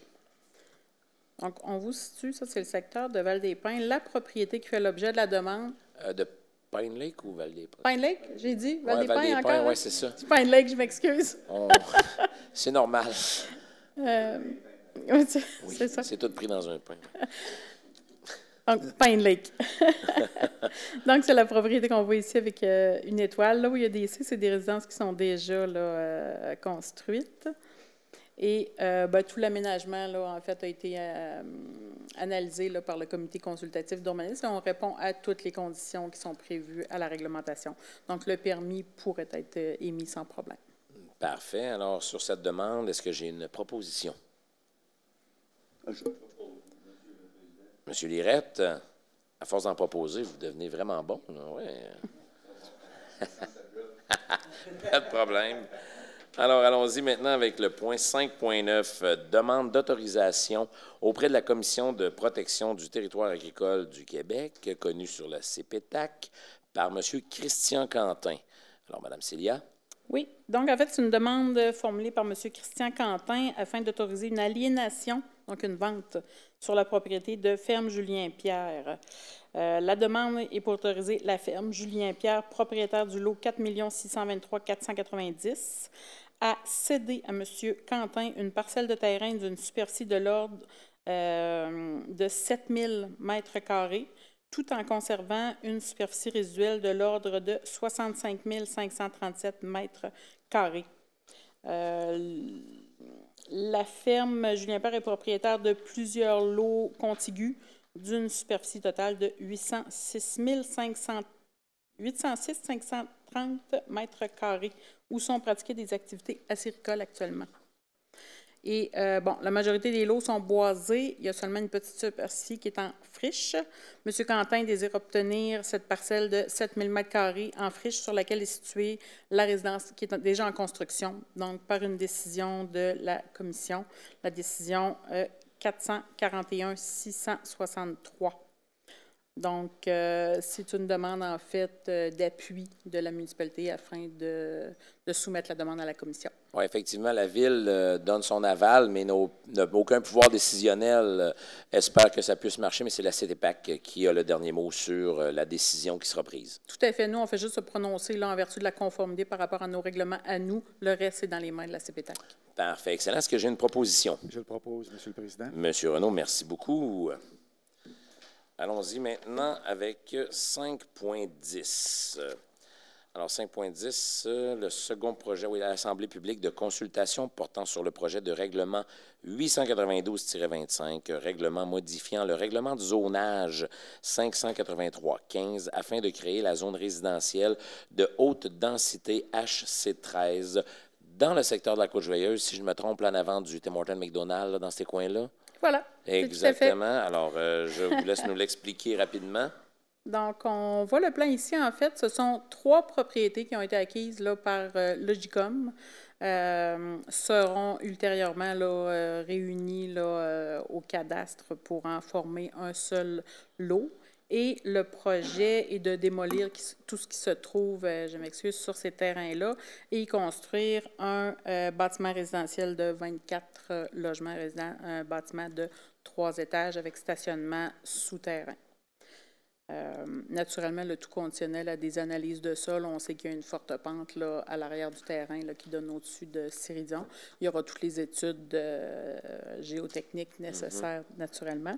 Donc, je vous montre ici une implantation qui n'est pas finale, mais on voit ici l'implantation qui est projetée là, du bâtiment. La Côte-Joyeuse, en fait, est à la droite du plan qu'on voit. Donc, je vous montre encore aussi, ce sont des plans préliminaires de ce à quoi ça devrait ressembler.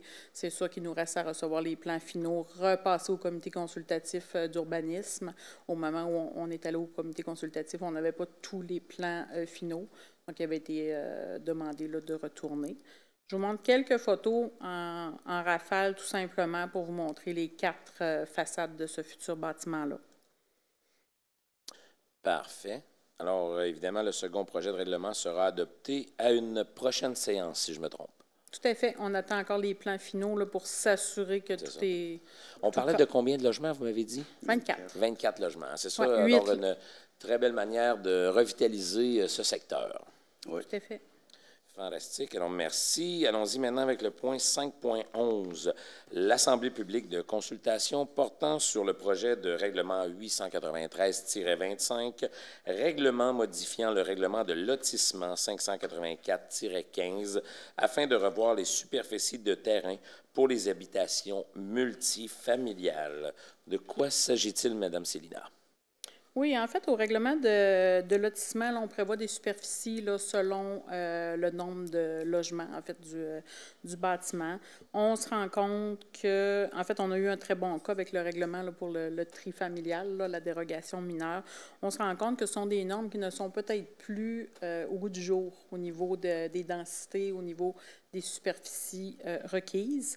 Le but, en fait, du règlement 893-25 est de revoir les superficies pour les résidences, les habitations multifamiliales, donc à partir de 4 logements. On enlève, en fait, toute norme. On vient seulement spécifier que sur présentation d'un projet, qu'on s'assure que tous les autres règlements d'urbanisme sont respectés. À ce moment-là, on pourra autoriser là, la superficie. En fait, on n'aura pas de superficie à respecter, mais bien de démontrer que tout est bien constructible sur le terrain. Et je donne l'exemple du le bâtiment multifamilial qu'on vient de voir là, sur la Côte-Joyeuse. C'est un très bon exemple. On a des stationnements souterrains. Donc, on comprend que toutes ces places de stationnement-là n'ont pas besoin d'être sur le terrain. Donc, on n'a peut-être pas autant besoin de superficie là, au sol parce qu'on vient mettre les stationnements en dessous. C'est des cas comme ça où on pourrait diminuer là, les superficies. Très bon exemple. Merci beaucoup, Mme Célia. Alors, ça nous amène au point 5.12, l'adoption du second projet de règlement 893-25 dont on vient de parler, règlement modifiant le règlement de lotissement 584-15 afin de revoir les superficies de terrain pour les habitations multifamiliales. Est-ce que j'ai une proposition? Je le propose, Monsieur le Président. Parfait. Merci beaucoup, M. Barrette. Allons-y maintenant avec 5.13, Assemblée publique de consultation portant sur le projet de règlement 894-25, règlement modifiant le règlement de zonage 583-15 afin d'agrandir la zone CV6 et d'en modifier les usages autorisés. Stationnement de parenthèse. Alors, Mme Célia, si vous pouvez nous mettre un peu plus d'informations sur tous ces chiffres. Oui, donc la zone CV, qui est une zone centre-ville-6, on la voit ici en turquoise. On est de part et d'autre là, de la rue Saint-Joseph,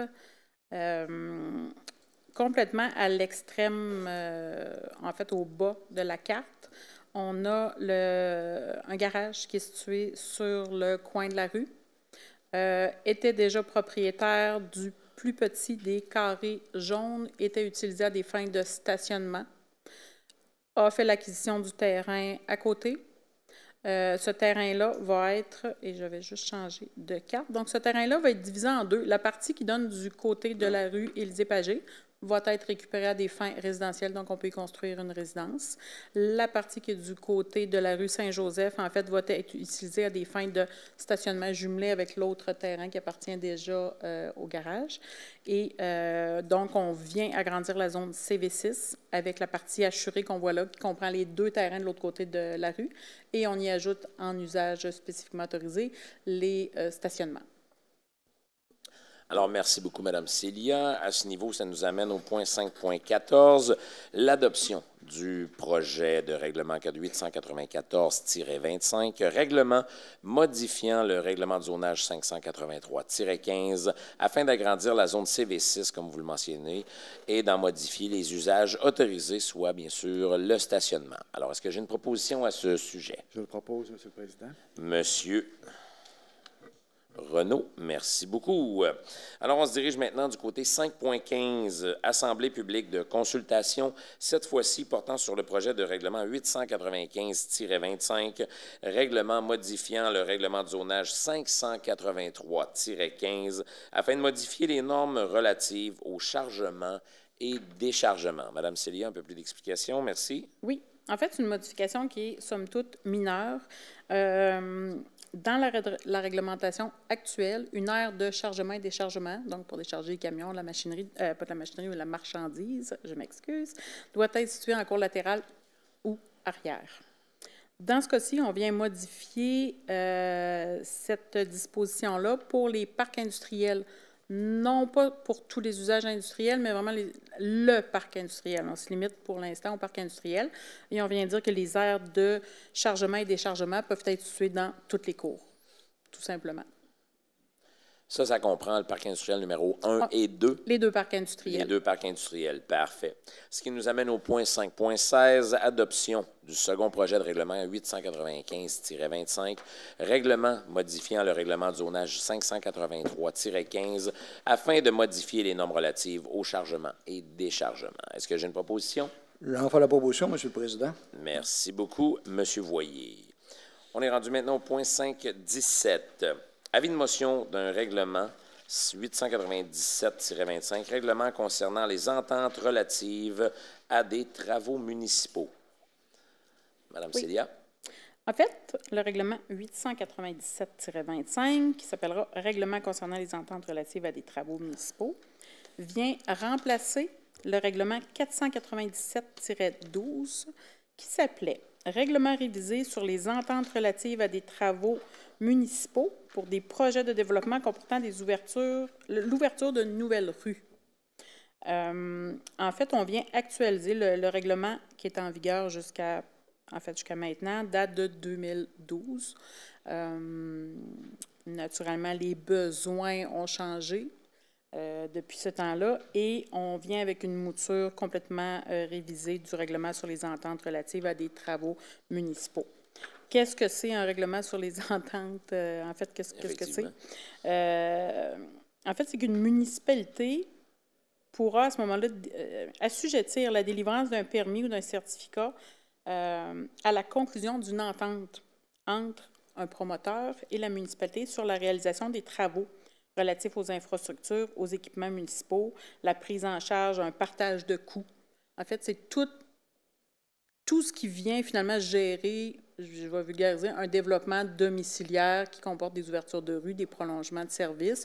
On vient déterminer tout ce que la Ville demande aux promoteurs et tout ce à quoi la Ville s'attend du promoteur et toutes les ententes. Donc, notamment, tout ce qui est les frais de parc et terrain de jeu sont inclus.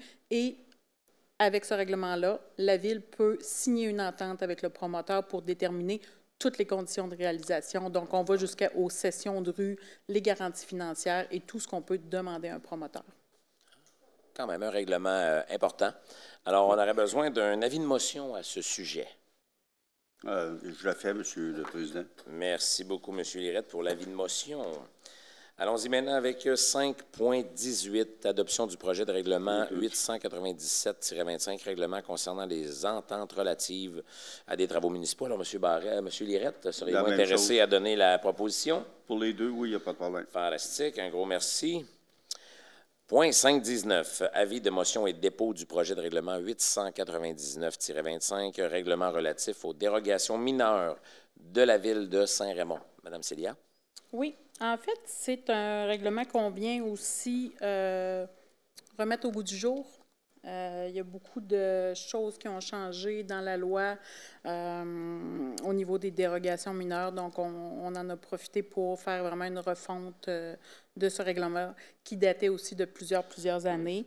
En gros, un règlement relatif aux dérogations mineures vise à régir les dérogations mineures donc sur le territoire de la Ville de Saint-Raymond. Plus précisément, prescrire la procédure requise pour effectuer une demande de dérogation mineure, déterminer les documents ou informations exigés, identifier les zones prévues au règlement de zonage d'où peuvent provenir des demandes de dérogation mineure, désigner les dispositions du règlement de zonage et du règlement de lotissement pouvant faire l'objet d'une dérogation mineure et finalement établir les critères d'analyse devant être considérés lors de l'étude d'une demande. Donc, on vient se remettre au goût du jour, on s'assure d'être bien conforme à toutes les nouvelles dispositions qui pourraient maintenant exister. Merci beaucoup. Alors, des bons dépôts de projet. Alors, pour un avis de motion pour ce dépôt de projet de règlement 5.19, est-ce que je donne un avis de motion, s'il vous plaît? Et bien sûr, à 5.20, j'ai la proposition. Est-ce que vous... Oui.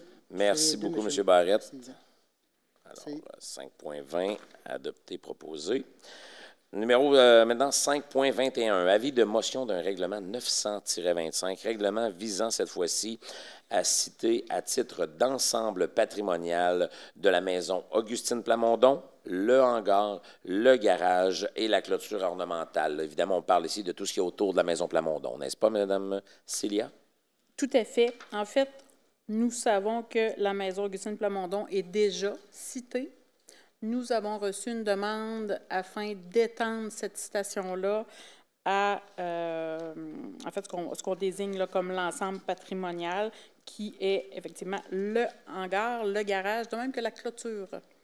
Les motifs, en fait, le Conseil reconnaît la valeur patrimoniale de l'ensemble patrimonial de la maison Augustine Plamondon, des bâtiments patrimoniaux et de la clôture adjacente. L'intérêt patrimonial de cet ensemble est lié à des valeurs historiques, architecturales et paysagères. Il se démarque également par sa valeur sociale et identitaire. Je vous fais grâce de tout l'historique. C'est disponible à nos bureaux si vous voulez le consulter. Vous m'enlevez les mots de la bouche. Effectivement, Ouais. c'est disponible Voilà. à l'Hôtel de Ville. Alors, ça, c'est vais- parfait pour ceux qui veulent en prendre plus ample connaissance quand même. Très intéressant, par contre. Alors, Oui. j'aurais besoin d'un avis de motion sur ce sujet. Je le propose, M. le Président. Alors, Je vais juste faire un oui, petit complément. Bien sûr. En fait, le règlement de citation va prendre effet à compter de la date de signification de l'avis spécial au propriétaire qui sera fait dans les prochains jours. La protection qui est associée à la citation s'applique à l'enveloppe extérieure des immeubles qu'on a énumérés. Et il y aura finalement une rencontre publique pour les personnes intéressées qui devraient, il faudra surveiller les avis publics à venir, mais normalement qui devraient se tenir dans le cadre du comité consultatif d'urbanisme le 8 juillet prochain. Comparativement à l'habitude où le comité consultatif n'est pas public, là, il y aura une partie publique vraiment visant la citation de l'ensemble patrimonial. Alors, la meilleure manière de se tenir au courant, c'est par le site Internet de la Ville? L'avis public devrait être là dans les prochains jours. Parfait. Merci beaucoup. Vous tenez toujours l'avis de motion, M. Renaud? Oui. Merci beaucoup, M. Renaud, très engagé dans la Maison Plamondon, encore une fois. Merci beaucoup. Alors, nous allons aller maintenant à 5.22, sixième période de questions, tout ce qui porte sur l'urbanisme. Bonsoir, Valérie Trudel. Bonjour, Mme Trudel. Je voulais vérifier avec vous, est-ce qu'on peut avoir une mise à jour sur le projet Saint-Joseph? Est-ce qu'il y a des avancements là-dedans? On parlait qu'il y avait à avoir besoin d'une étude de solde, d'une étude de circulation, puis d'études environnementales. Alors, présentement, tout ça est encore à l'étude, mais une chose qu'on a reçue, c'est les premiers plans pour les 6 logements qui seraient faits sur le bord du chemin, là. Éventuellement, si le projet, toutes les recommandations que vous avez mentionnées sont accordées. Alors, on a commencé à avoir des plans pour pouvoir justement regarder si tout était conforme et au goût de nos urbanistes, de notre urbaniste. Tout à fait. Alors, le sujet continue. Parfait. Dans le même dossier, dans le fond, pour le parc Albert-Robitaille, dans la séance du 9 décembre, le maire a dit que l'échange de la partie du parc Albert-Robitaille visait à continuer le sentier pour le rendre éventuellement jusqu'à l'estacade et qui n'était pas nécessaire à la réalisation du projet. Il a dit que les bâtiments, dans le fond, ils auraient juste été situés différemment sur le terrain. En considérant qu'il y a un projet de redéveloppement, on peut appeler ça un projet de redéveloppement, il y a les articles 117.1 puis à 117.16 de la loi sur l'aménagement de l'urbanisme qui permettent aux municipalités d'exiger d'un promoteur une cession gratuite de terrain pour des fins de parc, de terrains de jeu et d'espaces naturels. Pourquoi la Ville de Saint-Raymond n'a pas envisagé cette option-là pour prolonger le chemin au lieu de faire le parc? Mme Célia. En fait, les montants reliés aux frais de parc et terrains de jeu, dans notre réglementation à nous, ne visent que des développements avec des ouvertures de rue. Dans ce cas-ci, il n'y a pas d'ouverture de rue, c'est un projet résidentiel intégré. Donc, il n'y a pas d'ouverture de rue, il n'y a aucune rue qui va être cédée à la Ville, il n'y a aucune infrastructure qui va être cédée à la Ville, c'est un projet 100% privé. Mais ça ne s'appelle pas un redéveloppement. Ce n'est pas un développement domiciliaire, c'est un projet résidentiel intégré. Un développement domiciliaire, pour nous, c'est un projet qui comprend des ouvertures de rue, des rues qui vont être cédées à la Ville. Dans notre cas, dans nos règlements, nous. OK, mais moi, je parle d'un redéveloppement. Dans le fond, on change la nature parce que c'est 2 maisons. Il y en a un qui c'est une maison commerciale, l'autre c'est une maison résidentielle. On les fusionne ensemble, puis ça devient... Ça. La loi dit qu'on peut le faire, Dans notre cas, la Ville de Saint-Raymond ne demande pas de frais de parc et terrain de jeu dans ces cas-là, ne demande des frais de parc et terrain de jeu que dans le cas d'ouverture de rue de développement domiciliaire. En fait, la loi dit qu'une ville peut, on n'est pas obligé de le faire, et nos règlements ne sont pas ainsi rédigés actuellement. Puis ça, bien, on peut changer ça, un règlement, j'imagine. Dans les circonstances, la procédure suit son cours avec les ententes qui ont été prises avec le promoteur et on s'en va de ce côté-là. Là. Je veux dire, pour l'instant, il n'y a pas de changement au niveau de l'acquisition, l'échange. Je sais qu'il y a des évaluations des coûts des terrains pour être sûr que le tout soit juste, qui sont faits. Mais on continue notre travail à ce niveau-là, mais il n'y aura pas de... Comme Mme Célia, la philosophie de la Ville, c'est plutôt dans les développements, où quand, je vous donne un exemple, vous avez un secteur qui se développe avec des rues, oui, on exige soit un montant ou c'est un lieu pour faire un parc. C'est pour ça qu'on est rendu avec plusieurs parcs à Saint-Raymond. Okay. Puis en considérant que, dans le fond, en faisant ça, s'il y avait un moyen de changer le règlement, parce que vous n'avez changé de règlement là, en masse pour ce projet-là, ça permettrait à la fois de garder le parc, puis pour ceux qui veulent garder le parc aussi, puis pour les logements aussi qu'on a besoin. Fait que c'est un beau compromis, me semble, à faire pour la Ville de garder le parc municipal. On prend bonne note, effectivement, on prend bonne note de votre requête qui... comment? Allez-y, Madame la directrice. Je veux simplement dire, le parc Albert Robitaille va toujours demeurer, là. Oui. Il y a juste une petite partie qui va être sacrifiée. C'est pas une petite partie, là. Mais tu sais, en considérant ça, là, que la loi sur l'urbanisme et l'aménagement vous autorise à faire cette option-là, que vous échangez le parc, même si vous n'avez pas besoin de le faire. Mais regardez, on tient la question parce que là, on a déjà été prolongé un peu sur le sujet. Alors, à partir de là, effectivement, on prend note, on va regarder ce qui peut être fait. Si oui, il y a quoi que ce soit, écoutez, on en tiendra compte. Merci beaucoup de cette perspective. Puis je veux juste terminer. Oui. Dans le maire, le 4 juin, il a parlé qu'il y avait des projets qui s'en venaient pour la plantation d'arbres. Donc, quand le maire dit que notre parc n'était pas trop beau, parc Albert Robitaille, bien, c'est peut-être envisager de planter plus d'arbres là, puis il deviendrait beau, puis à ce moment-là, tout le monde serait heureux et content. Effectivement, voilà. Ça va de soi. Un gros merci, Mme Trudel, très apprécié. Alors, on continue évidemment avec 6.1, l'autorisation en vue d'entériner la signature d'une entente de cession de contrat avec l'entreprise Bonaire SD Incorporée. Alors, c'est un contrat de fourniture et d'installation d'un système de réfrigération de la patinoire extérieure couverte au parc Promutuel Assurance, octroyé à l'entreprise Bonaire SD Incorporée le 24 mars 2025, au terme de la résolution 25-03-105, dans le cadre de la préparation de devis pour l'octroi d'un contrat relatif à la construction, vous le savez, de la patinoire extérieure qui s'en vient et qui va être réfrigérée. Ça, c'est la bonne nouvelle. Écoutez, c'est vraiment très, très apprécié. C'est grâce aux subventions qu'on a eues. Alors, on aura une surface glacée pour une beaucoup plus longue durée que la normale si on n'aurait pas eu ce système de réfrigération. Alors, le contrat a été octroyé, comme on vous le disait, à la compagnie, l'entreprise Bonaire SD Incorporée, entrepreneur général. Alors, est-ce que j'ai une proposition? Je vais en faire la proposition, M. le Président. Merci beaucoup, M. Voyer.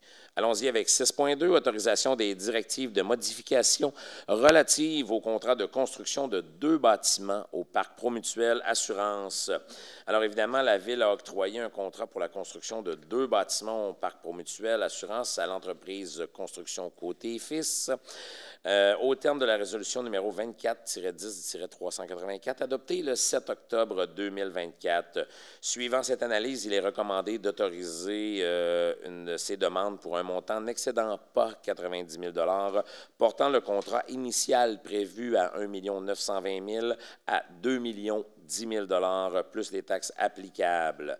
Alors, évidemment, le conseil municipal a autorisé les directives et les sommes nécessaires afin de pourvoir au paiement de cette dépense soient prises à même les sommes disponibles du règlement 745-21, règlement décrétant un emprunt en vue de travaux d'aménagement du terrain sportif extérieur dans le secteur de la rue des Pionniers. Alors, est-ce que j'ai une proposition à ce sens? Je le propose, M. le Président. Parfait. Merci beaucoup, M. Renaud. 6.3, autorisation en vue de procédure par appel d'offres publiques pour la tonte de pelouse des terrains et des parcs municipaux et des terrains sportifs utilisés par la Ville. Alors, évidemment, nous allons aller en soumission là, qui autorise le directeur du service des loisirs et de la culture à procéder par appel d'offres public pour les services de tonte de pelouse des terrains, des parcs municipaux et des terrains sportifs. Alors, c'est entendu qu'il y a certains terrains, comme je vous donne un exemple, le terrain de soccer, c'est des employés de la ville qui le font avec de la machinerie de la ville, mais les parcs, il y a beaucoup, beaucoup de mètres carrés de tonte de gazon. Alors, c'est pour ça qu'on va en soumission, évidemment, pour aller de ce côté. Alors, est-ce que j'ai une proposition? Je propose, M. le Président. Monsieur Renaud, un gros merci. Alors, allons maintenant, bien sûr, au point 7, la dernière période de questions de cette soirée. Bonjour, M. le Président. Mon nom est Jean-Claude Paquette. Je tiens à vous féliciter pour l'ouvrage que vous faites. Merci beaucoup, M. Paquette. Parce que vous avez plusieurs heures de bénévoles que vous faites durant une semaine. En parlant de bénévoles. Merci M. Benoît Avoyer pour les années que j'ai travaillé avec lui. Puis, bonne retraite. Merci beaucoup. Merci beaucoup. Bonjour, mesdames. Bonjour, messieurs. Bonjour. Philippe Brasseur, ça va bien? Oui. Ben, ça ne vous tenterait pas, messieurs les conseillers, monsieur le président, d'avoir un projet fédérateur pour la ville? Là, c'est une période de questions. Je ne sais pas que, mais si vous avez... C'est une question. Un projet allez-y avec la question. Genre une piscine. Écoutez, le projet est effectivement dans nos livres. Effectivement qu'il y a des budgets à respecter, il y a des priorités. Présentement, vous connaissez peut-être le Clairefontaine. Ils ont une piscine, le Clairefontaine, qui est utilisée, justement, on la loue pour les camps de jour et le public peut l'utiliser aussi. Comme le camp Port-Neuf peut être utilisé aussi pour le plan d'eau du lac Sept-Îles, accès à prix vraiment modique pour les gens de la ville. Mais présentement. Mais juste l'été. Tandis qu'une piscine couverte, écoutez, comme il y a à Bathurst, au Nouveau-Brunswick, 12 000 habitants, ils ont réussi à avoir une piscine? Effectivement, on a fait un choix, nous, présentement, pour un parc sportif, mais si vous regardez dans le comté de Port-Neuf, on a quand même 2 piscines, celle de Pont-Rouge et celle de Donnacona, qui sont à peine à 15 minutes de voiture. 20 minutes. Ouais. OK, pour 5 minutes. Prenez une maman monoparentale, 2 enfants à l'arrière, 20 minutes au Pont-Rouge. Vous savez... Elle s'est fait flouer 2 fois parce que la piscine était pleine. Ils l'ont renvoyée chez elle. Écoutez, il y a la piscine, il y a différentes piscines. On en tient compte, évidemment qu'on aimerait. On travaille là-dessus. Le jour où ce sera possible, où il y aura des subventions à ce titre, faites-vous-en pas. On regarde et on espère. Mais ça devrait être possible. On en reparle. Merci beaucoup pour la question. On a vu, M. Brasseur, des beaux projets de piscine dans des églises. Oui. Peut-être un jour. Ça serait original au moins. Merci, M. Brasseur. Bonne journée. Au revoir.